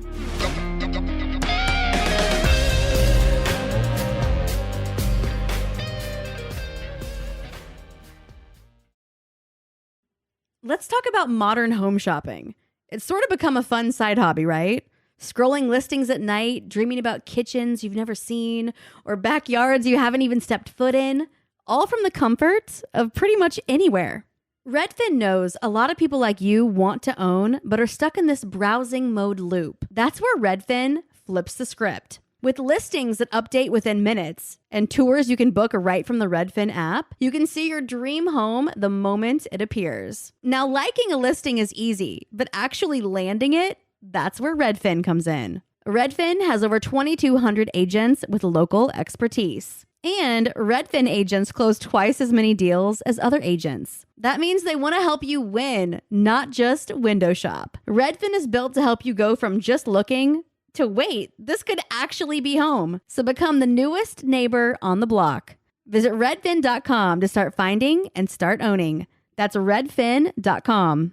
Support for the show comes from Public, the investing platform for those who take it seriously. On Public, you can build a multi-asset portfolio of stocks, bonds, options, crypto, and now generated assets, which allow you to turn any idea into an investable index with AI. It all starts with your prompt. From renewable energy companies with high free cash flow to semiconductor suppliers growing revenue over 20% year over year, you can literally type any prompt and put the AI to work. It screens thousands of stocks, builds a one-of-a-kind index, and lets you backtest it against the S&P 500. Then you can invest in a few clicks. Generated assets are like ETFs with infinite possibilities, completely customizable and based on your thesis, not someone else's. Go to public.com/podcast and earn an uncapped 1% bonus when you transfer your portfolio. That's public.com/podcast. Paid for by Public Investing. Brokerage services by Open to the Public Investing Inc. Member FINRA and SIPC. Advisory services by Public Advisors LLC, SEC registered advisor. Generated assets is an interactive analysis tool. Output is for informational purposes only and is not an investment recommendation or advice. Complete disclosures available at public.com/disclosures. Tired of spills and stains on your sofa? Wash away your worries with Anabei. Anabei is the only machine washable sofa inside and out, where designer quality meets budget-friendly prices. That's right, sofas start at just $699. Enjoy a no-risk experience with pet-friendly, stain-resistant, and changeable slip covers made with performance fabric. Experience cloud-like comfort with high-resilience foam that's hypoallergenic and never needs fluffing. The sturdy steel frame ensures longevity, and the modular pieces can be rearranged anytime. Shop WashableSofas.com for up to 60% off site-wide, backed by a 30-day satisfaction guarantee. If you're not absolutely in love, send it back for a full refund. No return shipping or restocking fees. Every penny back. Upgrade now at WashableSofas.com. Offers are subject to change, and certain restrictions may apply.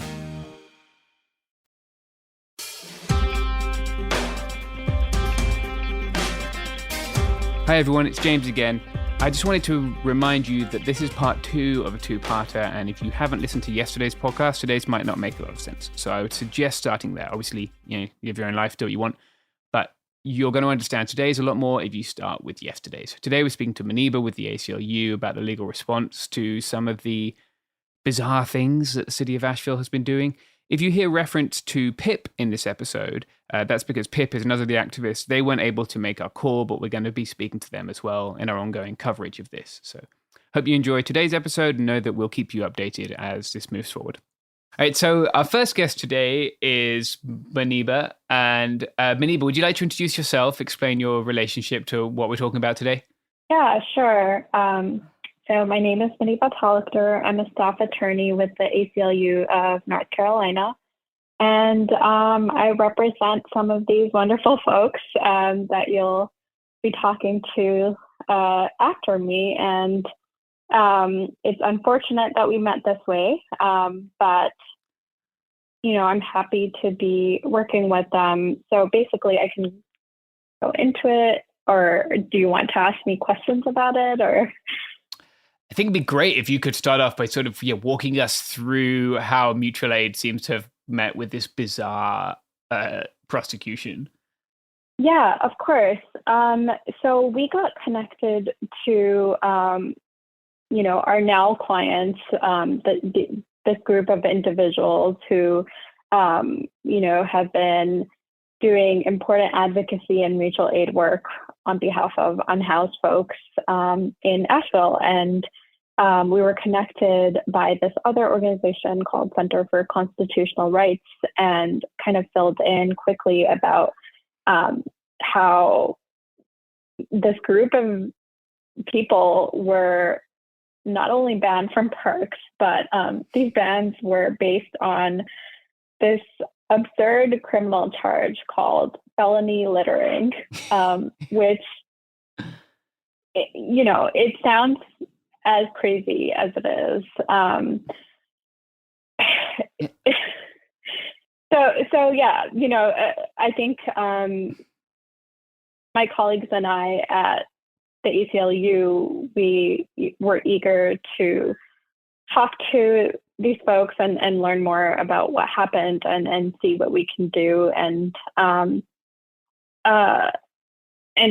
start talking about some of the legal issues that arise from when a city tries to ban a large group of people from one of the few places that they have to convene and to protest and demonstrate, which, one of the first things I learned in law school is one of the first things I think I learned as someone living in the US, like you always hear kids say, "Oh, I have free speech." Free speech is so, it's such a central part of being in this, or like growing up in this country and being a citizen or member of this country, is just the way that it's thrown around, sometimes inaccurately. But people generally know that speech should be protected and cannot be restricted except in very narrow ways by the government. Not by your mom. You don't have free speech in front of your mom. That's not, I learned that quick.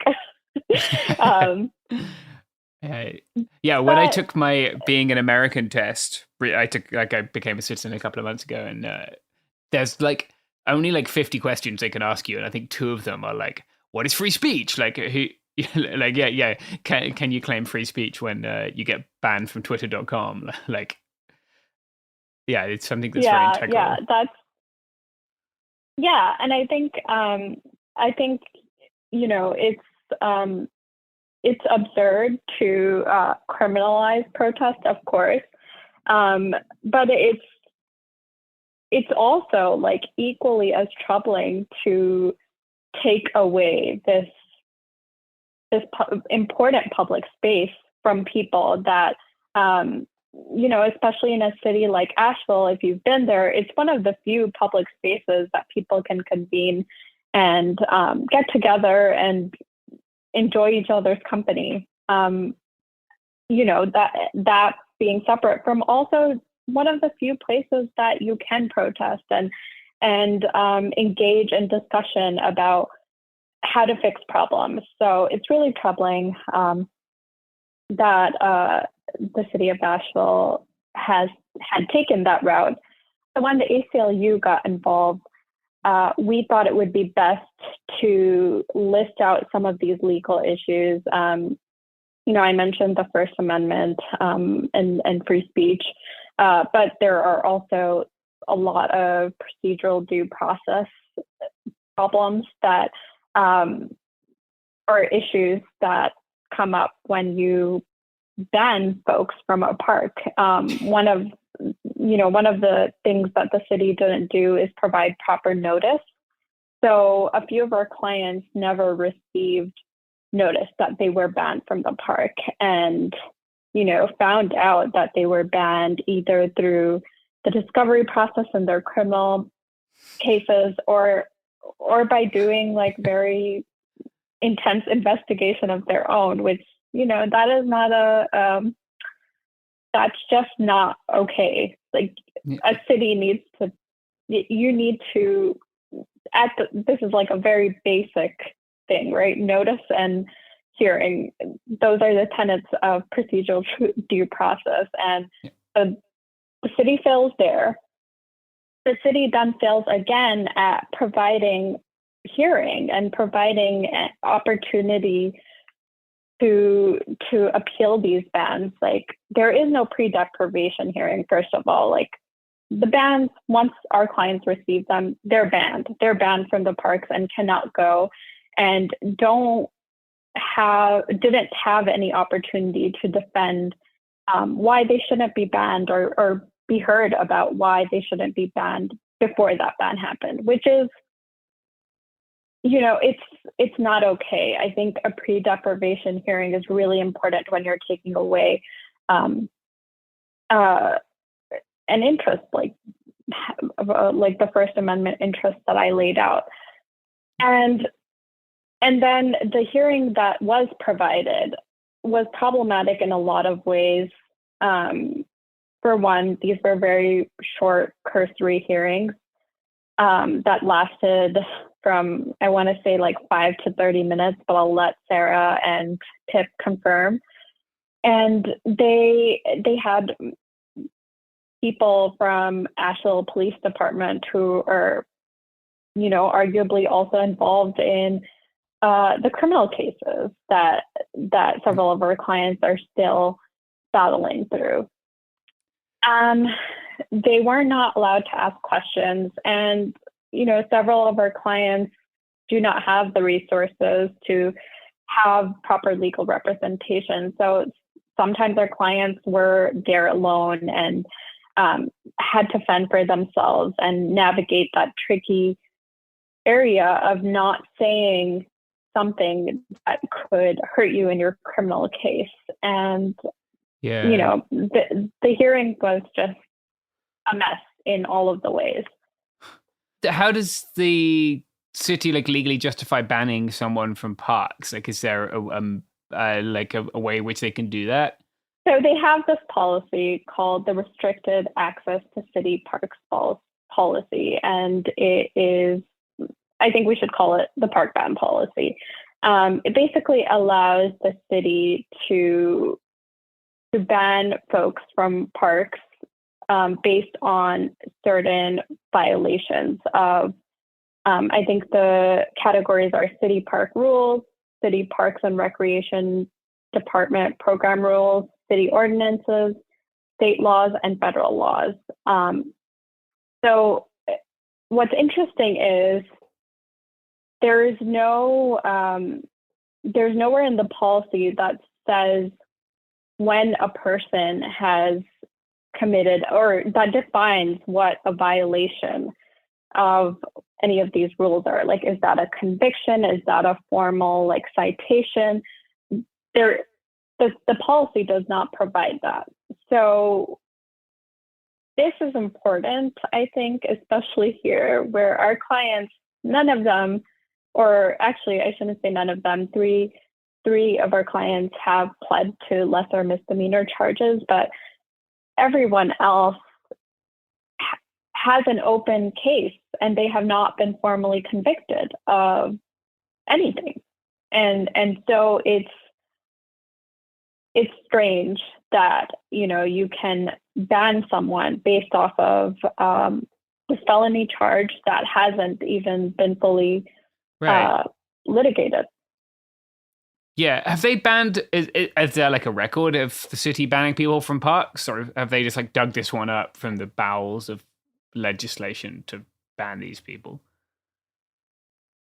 So that's a really interesting question, and I'd love to know the answer myself. We did submit a public records request to try to figure out if they have, but I imagine the city is not going to want to tell us. And I think, Sarah, you can speak to this later, but I don't think I think they've rejected PRRs that you all have done and have not provided that elusive restricted access list, which they have of folks that they've banned from the parks. And maybe that list is just, our clients, which yeah, maybe they have.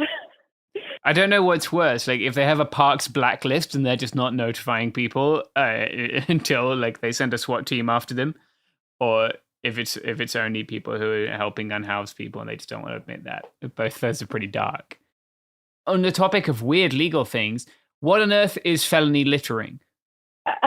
I'd love to know. I'd love to know what felony littering is, because I'll tell you this. When I told my partner, I was like, oh, did you know there's something called felony littering? And he's like, I hope that's when corporations get punished for, dumping toxic waste into the sea. But no, it's apparently when community members come together for a demonstration and the city is mad about what's left behind, which, that's, I think it's really telling that the city has chosen to prosecute folks on this felony littering charge, which,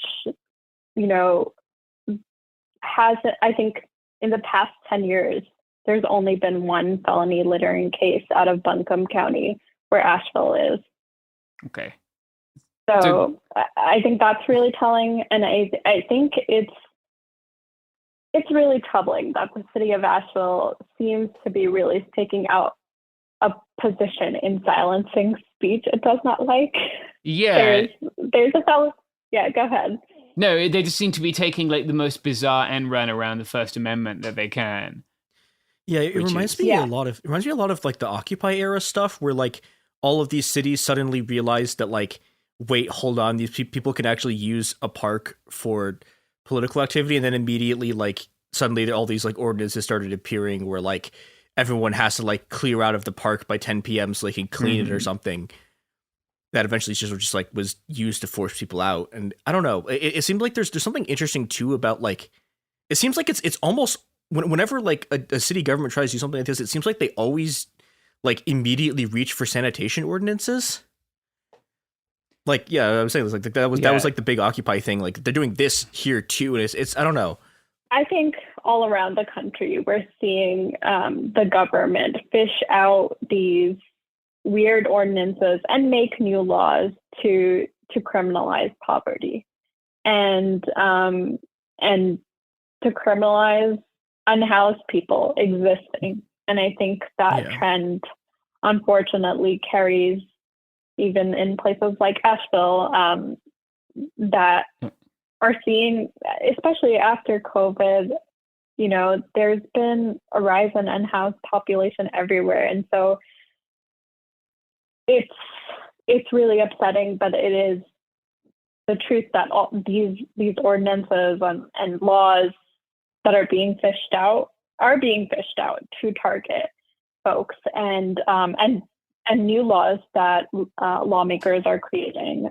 Now I was thinking about this, I'm remembering there's a whole sort of anthropological literature about like how colonial states used like sanitation ordinances as a way to sort of destroy like indigenous public spaces in the places they colonized. And I guess like, yeah, I don't know, like there's a lot of sort of throughput, I guess, between like the sort of old like colonial governance regimes and the way that people still use sanitation as like the default way to sort of cleanse people out of public spaces. I think it's interesting how an analogy one can make maybe is that like, there are people with rights and people without rights, even when in theory we all have rights, and like this attempt to sort of use sanitation to be like, oh, these people's rights don't matter, or they don't have those rights at all. It's not linked to the way like metropoles rule colonies. I think also just, you know, going back to this position that the city of Asheville is taking, what's really troubling is like the different angles that they're coming at this issue with. Like if you look at some of the press releases and blog posts on the city's website about the unhoused population, you might get the sense that they're trying to find solutions to address what they seem to acknowledge as a big problem. But then, you know, on the flip side, you see these actions that directly contradict that sentiment. And, you know, these park bans, that's one of the ways that the city of Asheville kind of indirectly is like, no, please, like, let us do our thing. We don't want to hear anything bad about what we're doing. Like, we're trying our hardest. Which, you know, that's rich on its own, but you know, there's the felony littering charges, there's the park bans, and then, you know, alongside all of this, like a few weeks ago, we filed a petition in Buncombe County Superior Court petitioning for the release of police body camera footage of the arrest of 2 journalists, for the release of the footage that shows the arrest of these journalists covering the eviction of encampments of unhoused folks in Aston Park on Christmas night in 2021. So around the same time that several of our clients you know, are being hit with these felony charges, and then shortly after with park bans. And The arrest of journalists in a democracy is should be very rare and should be troubling. And these journalists, like, just to give you some context, were not shy about their critique of the city and how it's handling the unhoused community. And that critique is protected by the First Amendment. But the city of Asheville, I think, is just, doing its own thing when it's allowing arrests of journalists and the release of that body camera footage. We think is important to just show what happened, because that's kind of strange. Like, just in the same way that felony littering is strange. Yeah, it does seem like there is kind of a bipartisan commitment to not wanting journalists to meddle with you harassing unhoused people. It seems to be like very much a Democrat thing as well as a Republican thing. What were those journalists charged with anything, or were they just arrested? They were also charged with, I want to say, second-degree trespass. And they've been pretty vocal about their arrests and I think what's been happening. Like, their names are Veronica Coit and Matilda Bliss. I'm not sure, Sarah, if you want to add more to that, but I think that's like another thread that's important to this story, is like all of the different ways that Asheville is operating to silence folks and to continue doing what they're doing, which, if you look at just their own narrative, where they talk about, oh yes, we've, evicted these folks as a success story.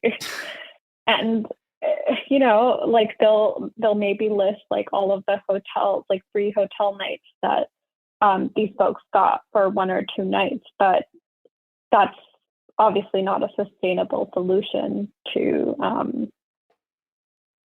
the plight of that community.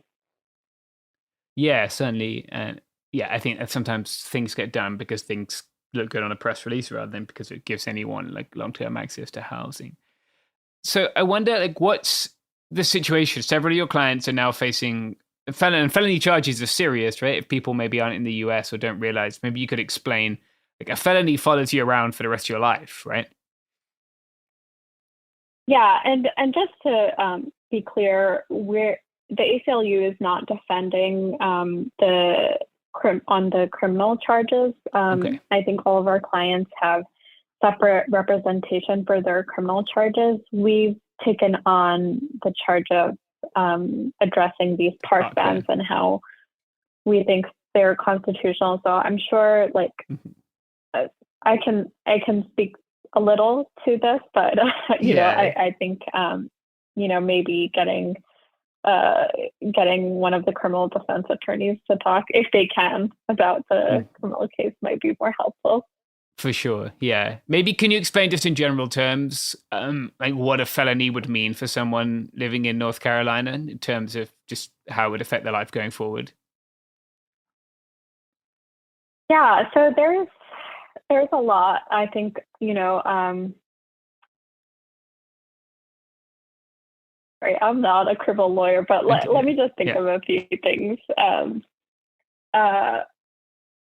Having a felony on your criminal record just on its own, nobody wants a criminal record in a country and state that is still looking and, allowing background checks for certain jobs and having to explain that in any context. Like, I will just, let me just talk from my own experience where I've, whenever I am getting admitted to a bar, I've moved a couple of times in the past few years and had to deal with the unfortunate process of being admitted into that state's bar. There are several intrusive questions, and many of those involve like what your background is, and that means what your criminal background is. Like we have to do, like I have gone through the moral character fitness test for 3 states now, and it's never fun. It's, you know, as someone who is privileged and does not have a criminal history background, it's not fun for me because I like the number of questions they ask you. It's like you really like, you know, have to dig back into the past, like your whole life. Like they ask all of the addresses that you've lived at in the past 15 years. And if you get it wrong, you're lying. So you're, okay, I'm going off on a tangent, but the point is like any sort of certification or job or new opportunity, that is something, a criminal record is something that's looked at and considered, and oftentimes in a negative way, and can result in people not getting jobs. I think Sarah and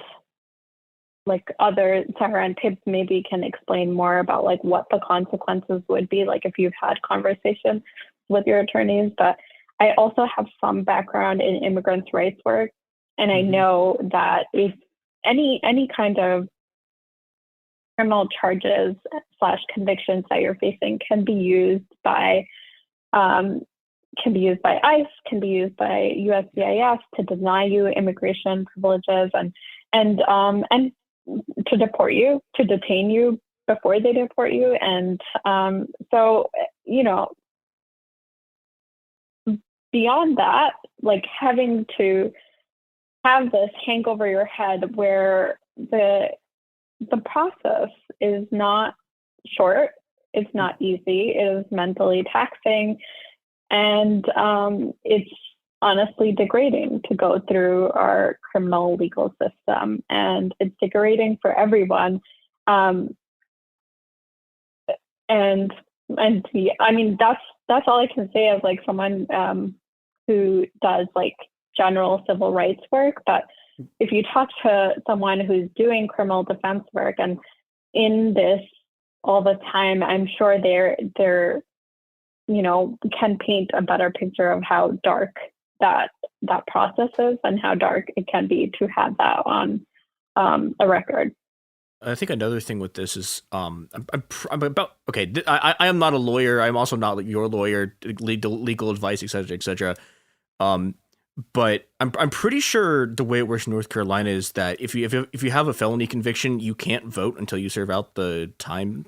Jesus. So yeah, like in country. Yeah.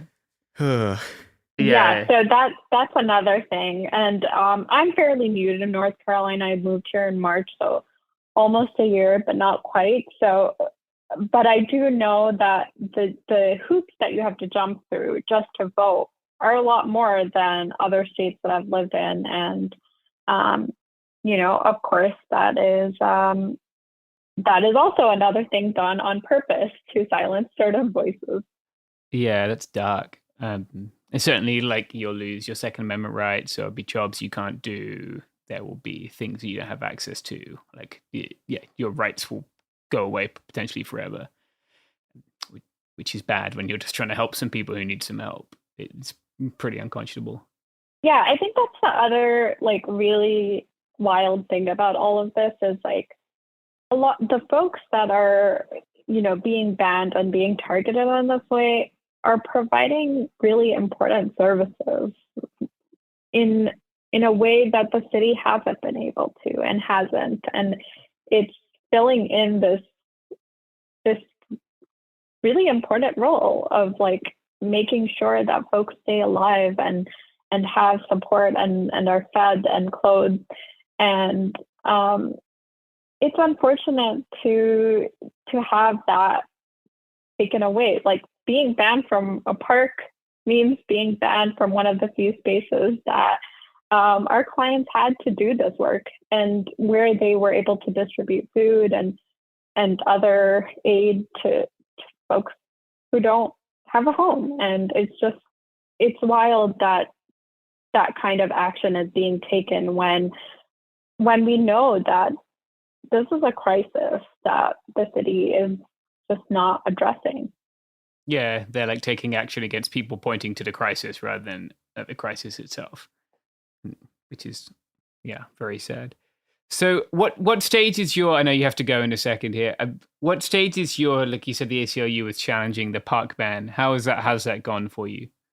So far we've sent a demand letter to the city. The city has responded to that letter with right now kind of wishy-washy commitments of like reviewing the policy. And while I think that's a great first step, I do think the city needs to commit to doing more and to commit to retracting the bans for all of our clients and potentially others who have been affected by this policy. They also need to change the policy, like reviewing the policy. That's a great first step, but you know, I want to see like what are the things that they are building in to make sure that folks are getting proper notice, that this policy isn't being abused and used by Asheville Police Department and others in an unfair way, and that there's like, you know, basic standards of like when the policy can be instituted. Like, is there a conviction involved, and what are the convictions? Like, does it make sense to ban someone from a park for, I don't know, like, I'm trying to think of like something. Felony littering.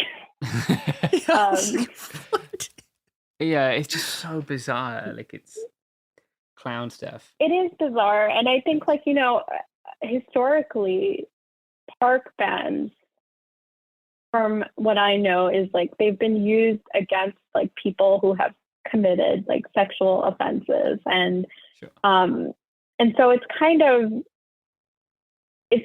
out of left field to, and I'll just say this, that the city, like in their response, they cited to one of the cases or two cases that involved sexual offenders who were banned from parks, which, you know, it's not really the same. This is a group of peaceful demonstrators who provided aid to folks who are unhoused. So, you know, it's not really there. The comparison is not there, and I hope the city can be honest, and if they are not willing to put in that work and to take some of these actions that I've laid out, I do think that we will continue to challenge these park bans, and you know, we'll continue to prepare to file suit if that's necessary.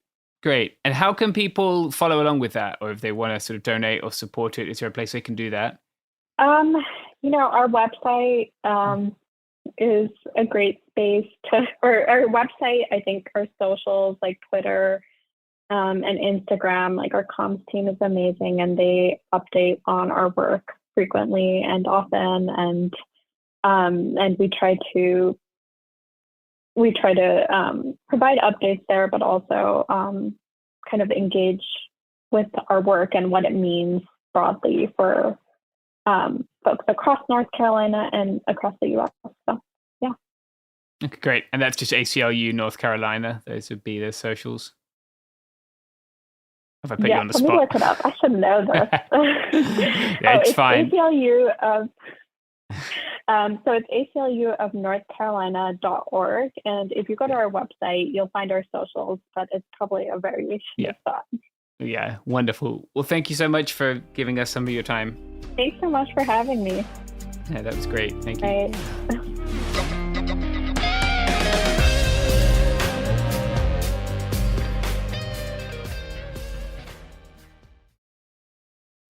Let's talk about modern home shopping. It's sort of become a fun side hobby, right? Scrolling listings at night, dreaming about kitchens you've never seen, or backyards you haven't even stepped foot in, all from the comfort of pretty much anywhere. Redfin knows a lot of people like you want to own, but are stuck in this browsing mode loop. That's where Redfin flips the script. With listings that update within minutes and tours you can book right from the Redfin app, you can see your dream home the moment it appears. Now, liking a listing is easy, but actually landing it, that's where Redfin comes in. Redfin has over 2,200 agents with local expertise. And Redfin agents close twice as many deals as other agents. That means they want to help you win, not just window shop. Redfin is built to help you go from just looking to wait, this could actually be home. So become the newest neighbor on the block. Visit redfin.com to start finding and start owning. That's redfin.com. Support for the show comes from Public, the investing platform for those who take it seriously. On Public, you can build a multi-asset portfolio of stocks, bonds, options, crypto, and now generated assets, which allow you to turn any idea into an investable index with AI. It all starts with your prompt. From renewable energy companies with high free cash flow to semiconductor suppliers growing revenue over 20% year over year, you can literally type any prompt and put the AI to work. It screens thousands of stocks, builds a one-of-a-kind index, and lets you backtest it against the S&P 500.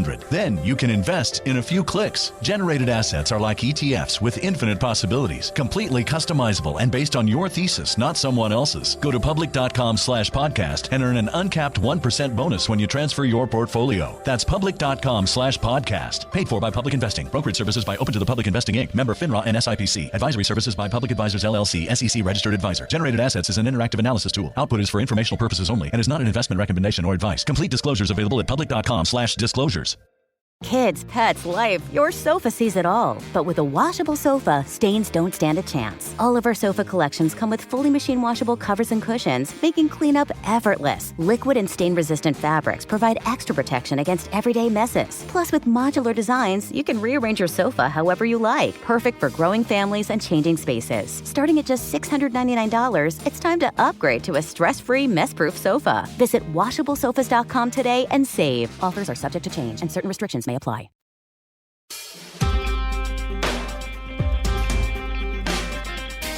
Welcome back to It Could Happen Here. Once again, the folks from It's Going Down are taking over the show, as today we do a deep dive into how autonomous organizers are pushing back against a wave of far-right attacks on reproductive freedom and autonomy across the United States. A note to our listeners, this episode will include discussion on both sexual and far-right violence. I'm your host, Mike Andrews. Let's get into it. In May of 2022, Politico first reported on the historic leak from the Supreme Court about the overturning of Roe v. Wade, the landmark 1973 decision which ruled under the 14th Amendment that a pregnant person has the right to privacy, including the liberty to abort their fetus. In June of 2022, the Dobbs decision struck down Roe, ruling that the Constitution does not guarantee a person the right to an abortion, triggering a wave of state governments rolling back abortion rights and access. For many, however, the fall of Roe only further cemented a lack of access to reproductive health care that's already been the norm for millions. As The Hill wrote, quote, as of 2020, 6 states had only 1 abortion clinic each, and 89% of America's counties had no abortion clinic at all, the cumulative effect of decades of restrictions authored by anti-abortion lawmakers.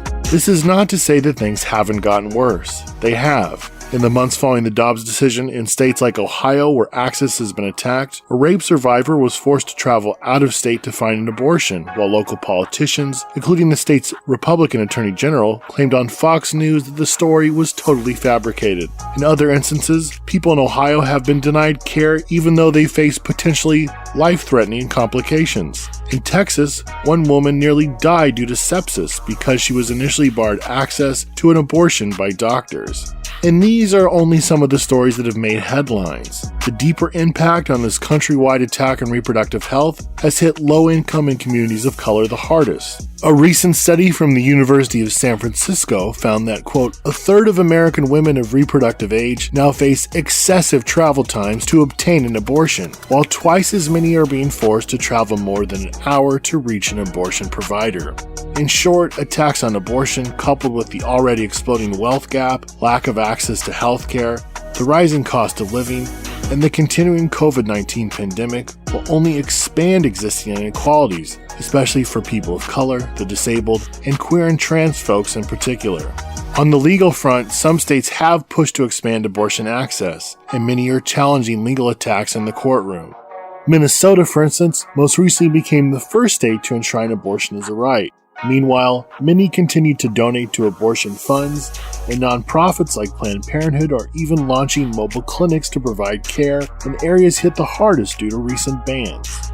But as our first two guests, Bex, part of a clinic defense group in New York City, and Ash, an abortion doula in North Carolina, reported, many autonomous organizers aren't putting their faith in the courts, the cops, or the state. You know, living in New York City, abortion is legal, and it was legal before Roe and it's been legal after Roe, but that doesn't really necessarily mean anything, kind of, is what we've seen. So one of the things that we've seen is we've seen anti-abortion protesters and activists coming up from red states to target blue states now. And so you've definitely seen their presence increasing outside of the clinic that we defend in Soho and Manhattan. And so that's, I would say, is one of the biggest things that we've seen, is that they really are targeting blue states. They're targeting New York City. They're actively trying to recruit people to come to New York City, is I think the biggest thing that we've seen. And then also in New York City, we've been struggling a lot with a really escalatory police presence at our clinics. And so that's the other thing that we're definitely really, really struggling with, is the response of the state after Dobbs. So the first thing that I want folks to know is that people, abortion havers, people who might have abortions where I am in time and space, they have always already been navigating some of these post-Roe realities that a lot of folks are just getting hip to, like after that fateful Friday in June last year. And so I want to name here that we've always had a 72-hour waiting period in North Carolina, which is one of the longest waiting periods in the country. And there's a slew of other things that we find both hostile and restrictive. And I'm using those words to describe a situation, an ongoing situation, because these are the words that are being used to describe North Carolina now, as we're seeing an influx of folks coming to North Carolina. So I'm saying that for the folks who live here always already, like they've been dealing with a restrictive, hostile climate. Bex just shared a little bit about like the presence of anti-abortion protesters. So we've always been dealing with that. In 2018, the abortion clinic that I had 2 abortions at in my life, they saw the most anti-abortion protesters in the Southeast. And we continue to see this. We also continue to see, as we see these anti-abortion protesters, right, a police presence. And we know, or I'm concerned about what that means for Black folks having abortions, for people who are undocumented, and for people who otherwise like don't want the police all up in their business. In addition to what's changed since Dobbs, or not changed, right? But changed.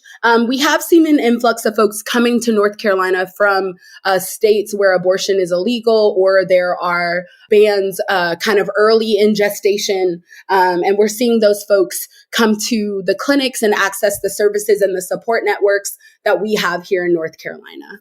I think that one thing with the group that I work with called NYC for Abortion Rights, one thing that we've been working really hard on is not only talking about abortion, not only talking about, going beyond just legalizing it, but also really focusing on like our communities and building mutual aid networks, building repro justice networks, and also just working overall on like community defense. So we work with a lot of mutual aid organizations all over the city of New York.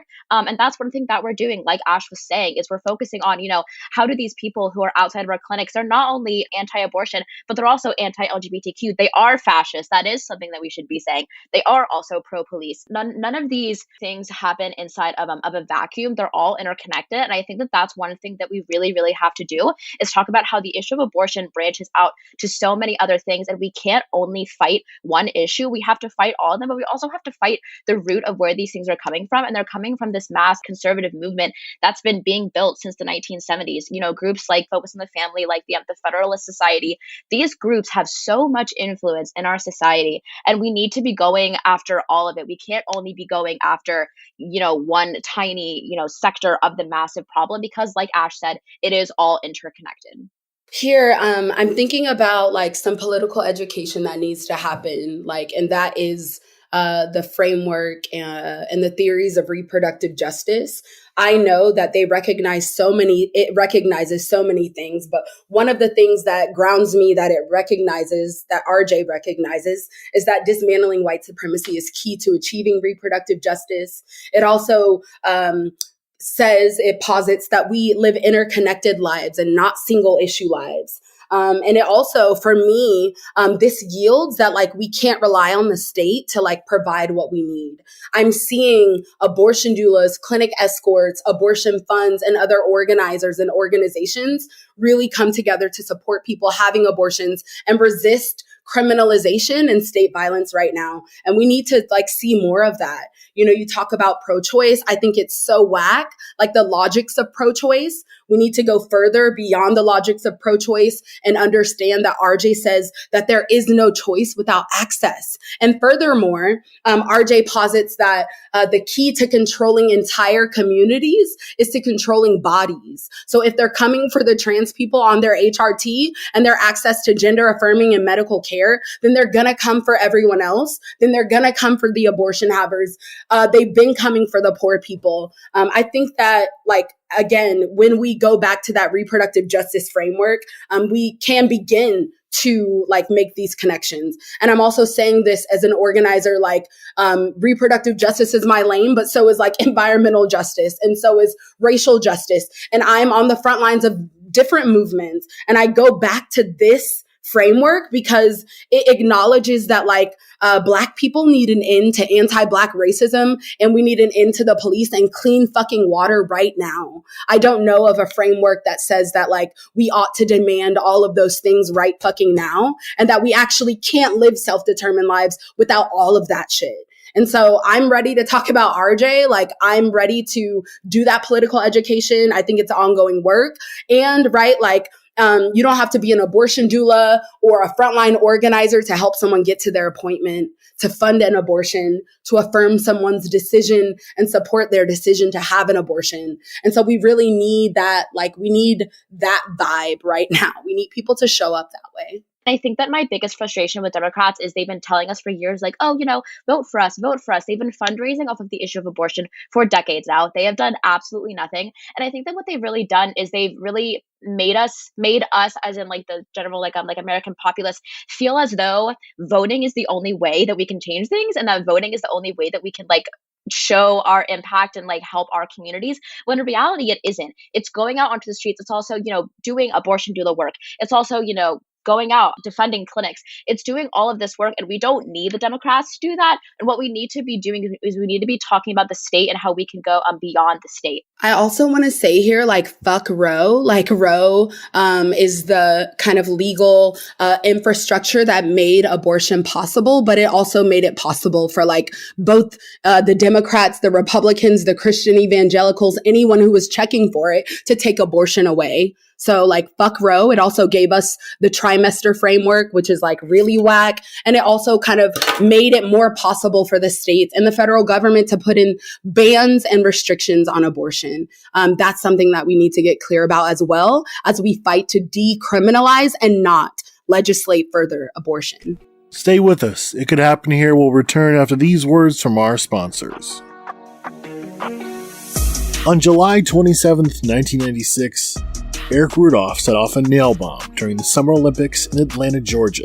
The explosion killed one person immediately, while over 100 more were horrifically injured. In a communique claiming responsibility for the bombing, Rudolph denounced the Olympics, abortion, and LGBTQ rights with talking points that seemed ripped right out of Tucker Carlson's nightly news headlines.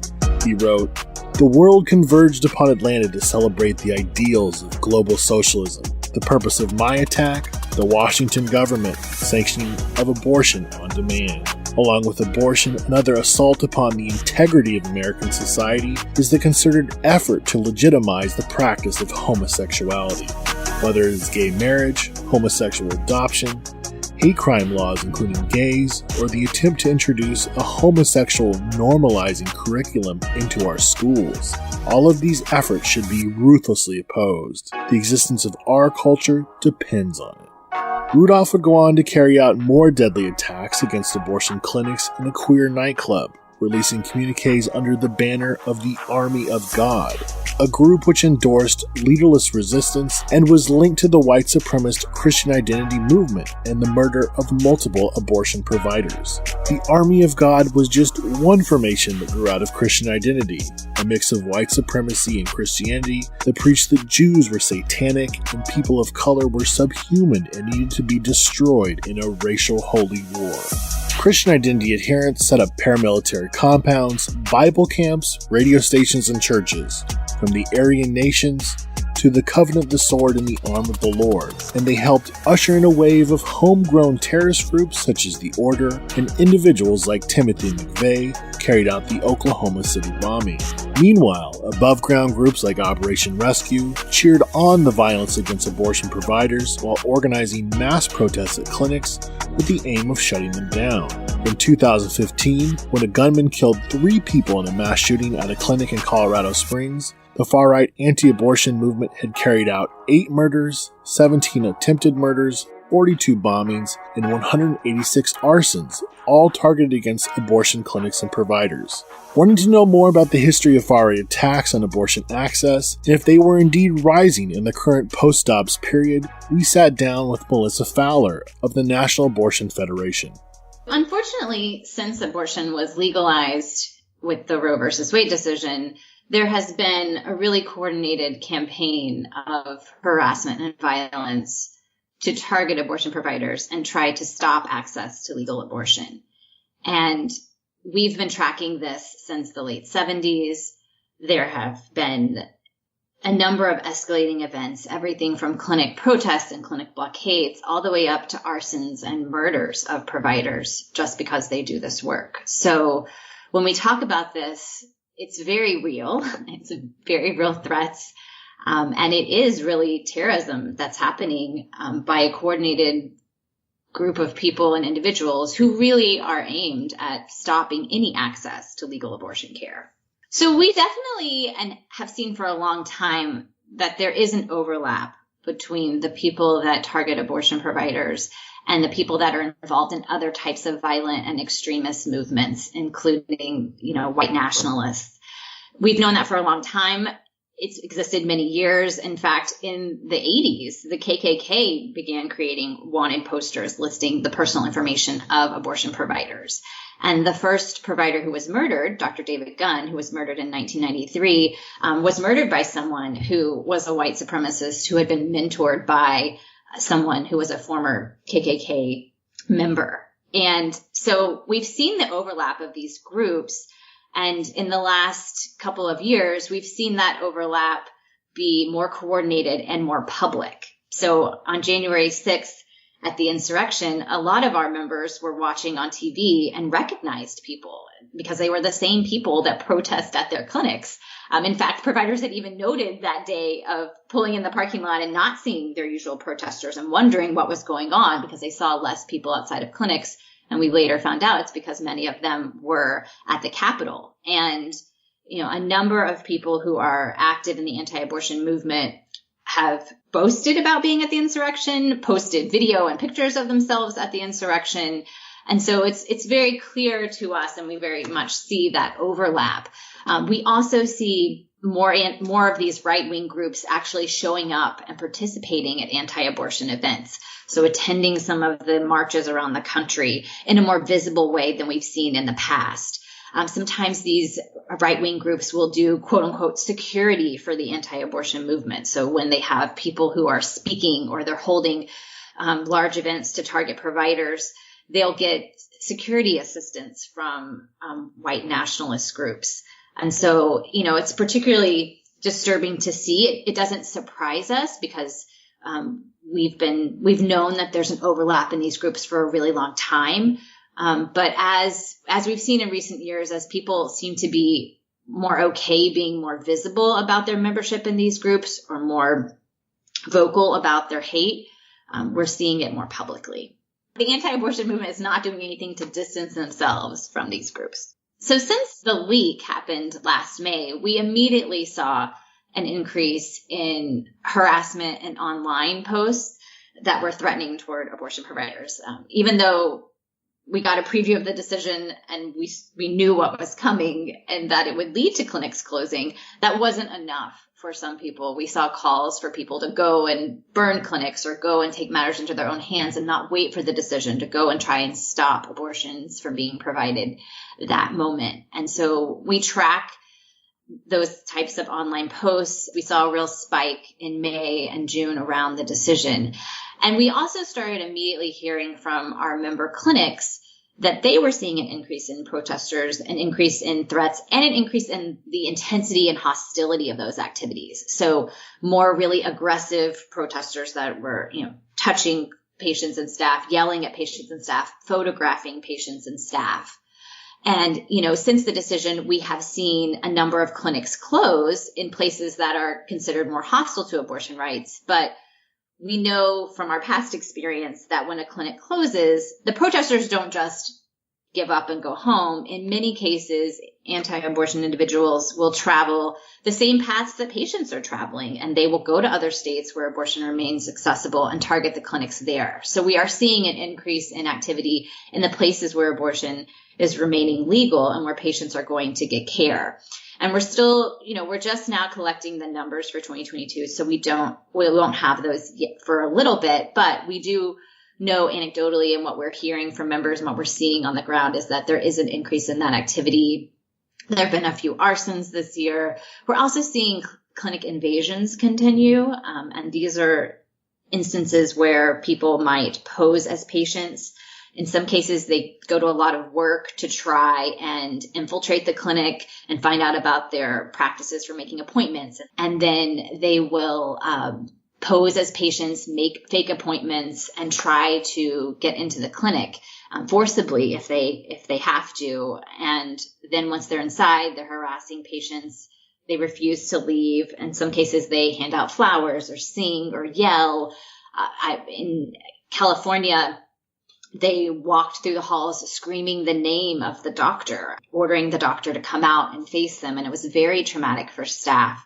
They didn't know if this person was armed or what they were doing. And, they had patients in procedure rooms with them or in counseling rooms, and they were, locking the door and sheltering in place. And it was very frightening. And we continue to see these types of invasions happen across the country. Ironically, however, laws passed in the 1990s designed to protect people seeking abortions and reproductive health care have now been weaponized against those who have been taking action in the wake of the Dobbs decision, most notably under the banner of Jane's Revenge, a moniker used by anonymous activists taking action, usually in the form of broken windows and graffiti, against anti-choice crisis pregnancy centers and beyond.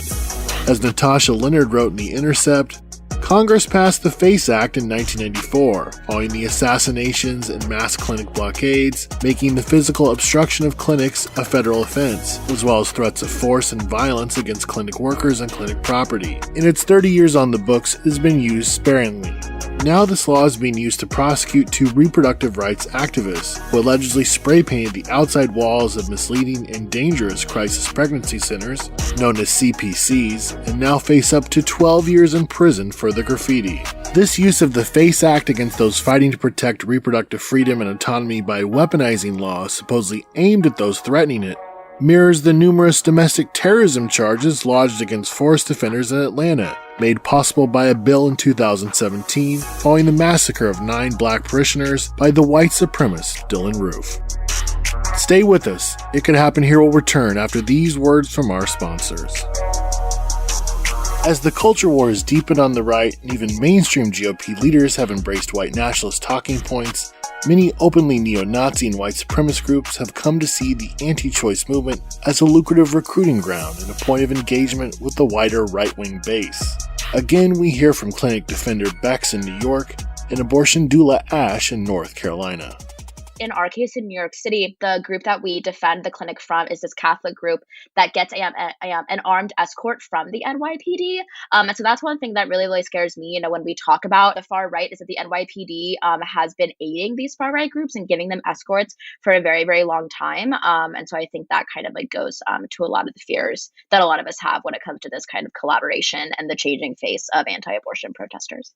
We already know down here that cops and Klan go hand in hand. And unfortunately, newly white, radicalized, I don't know if you can call them that, but politicized white women who want to defend clinics, they realize these realities, the cops are not here to defend you or people who want to have abortions. And we actually don't need the cops to have abortions and to make reproductive justice a real possibility in all of our lives. I'm thinking here also about like the need to decriminalize abortion and not legalize abortion. Again, as an abolitionist, as an abortion doula, and as someone who's had abortions, I'm making these connections, and as a trans person, right? I'm making these connections that like the folks who are standing outside of abortion clinics, the anti-choice, the anti-abortion folks, these are the same people who are pro-police people. These are the same people who are racist in our communities, who are classist, who are anti-Black, who are fascists. And furthermore, right, like these people who stand outside of abortion clinics, they are the same people perpetuating these rhetorics that like gay people are groomers, but also that like critical race theory, for example, shouldn't be taught in school. I am making these connections, and I'm also going back to that reproductive justice framework that reminds me that like, what do we have to do now is that we have to fight together. And one of the ways we can do that is by making these connections, right? Like these people are Christian evangelicals. They are fascists explicitly. We need to say that.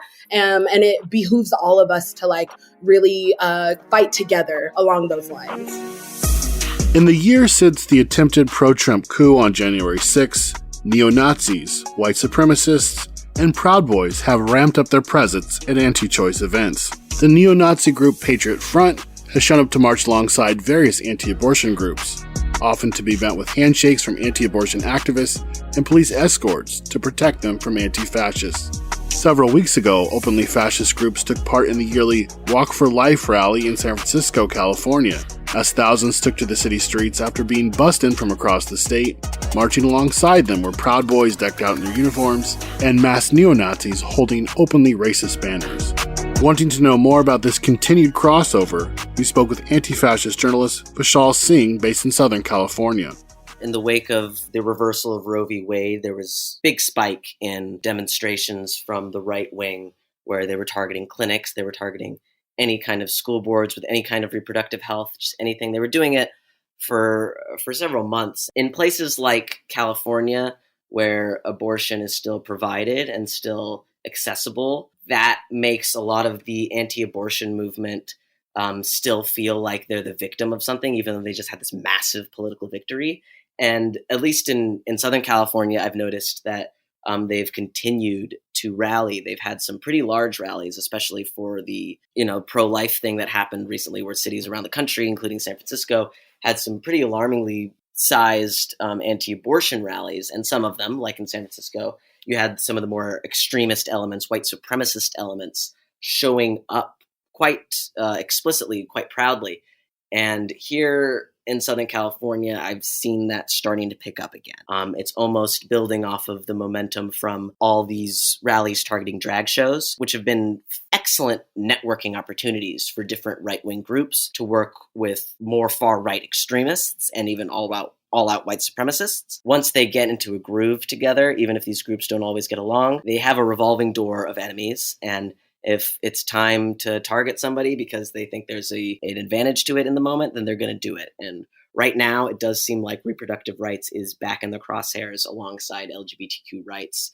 Just a couple of weeks ago, there was a rally in Southern California outside of a Walgreens shareholders meeting, where a lot of right-wing activists were marching through the hotel chanting that Walgreens is killing people because you can get an abortion pill through them. I think this has created a very tenuous situation where there's always someone to go after. If it's not Planned Parenthood this week, next week, go after your local pharmacy, go after your local clinic, go after your local doctor. The anti-abortion movement is very malleable. It's very fluid. And right now they're taking whoever they can get. And that includes a lot of openly radical militant groups who they turn to as groups that can do quote unquote security work, because they're afraid of the left coming and attacking them.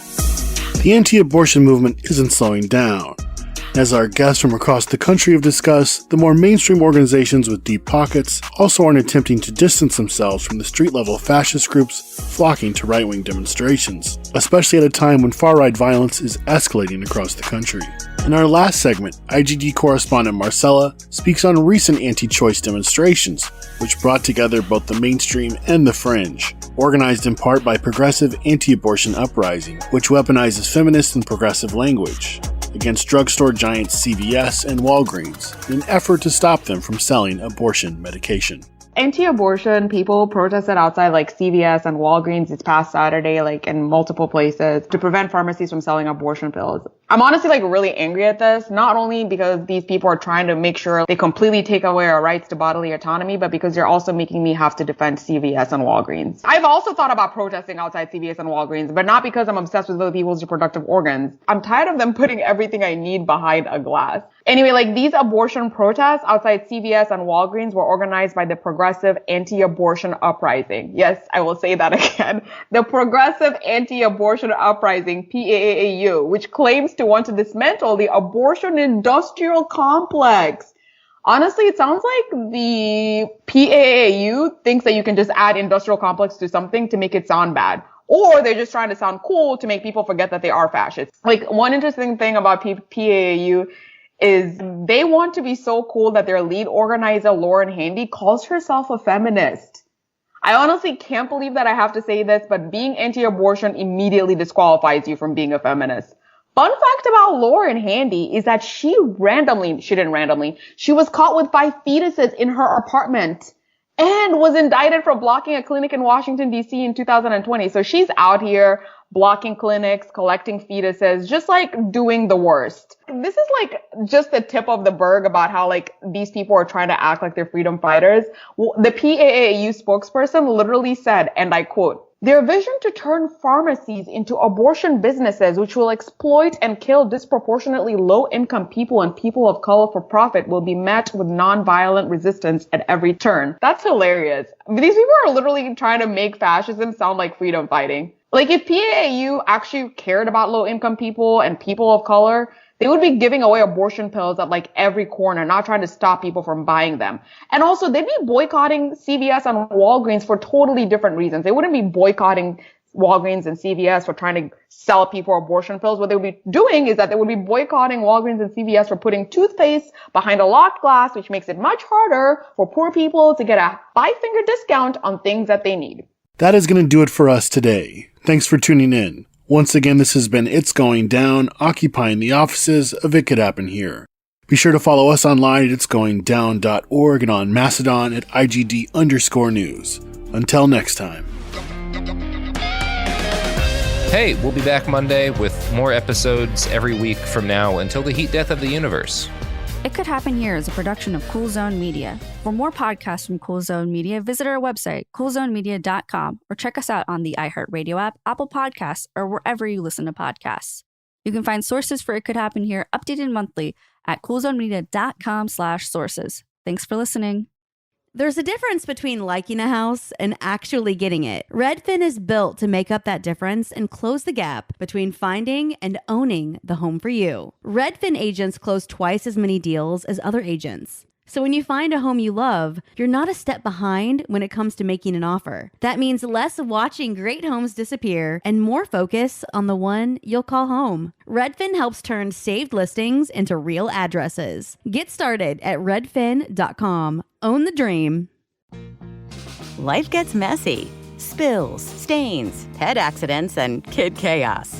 But with Anabay, cleaning up is easy. Our sofas are fully machine washable, inside and out, so you never have to stress about messes again. Made with liquid and stain-resistant fabrics, that means fewer stains and more peace of mind. Designed for real life, our sofas feature changeable fabric covers, allowing you to refresh your style anytime. Need flexibility? Our modular design lets you rearrange your sofa effortlessly. Perfect for cozy apartments or spacious homes. Plus, they're earth-friendly and built to last. That's why over 200,000 happy customers have made the switch. Upgrade your space today. Sofas start at just $699. Visit washablesofas.com now and bring home a sofa made for life. That's washablesofas.com. Offers are subject to change and certain restrictions may apply. Premier Protein. It's for getting after life, not just fitness. With 30 grams of protein, 160 calories, and no sugar added. Helping people fuel their joyful lives. With Premier Protein, you can say yes to more. Whether it's crushing a big presentation at work, building an epic fort with the kids, or hitting the hiking trail with friends. Premier Protein offers delicious flavors like cafe latte, chocolate, caramel, vanilla, strawberry, and cake batter, to name a few. Find your favorite flavor at premierprotein.com. This is an iHeart podcast. Guaranteed Human.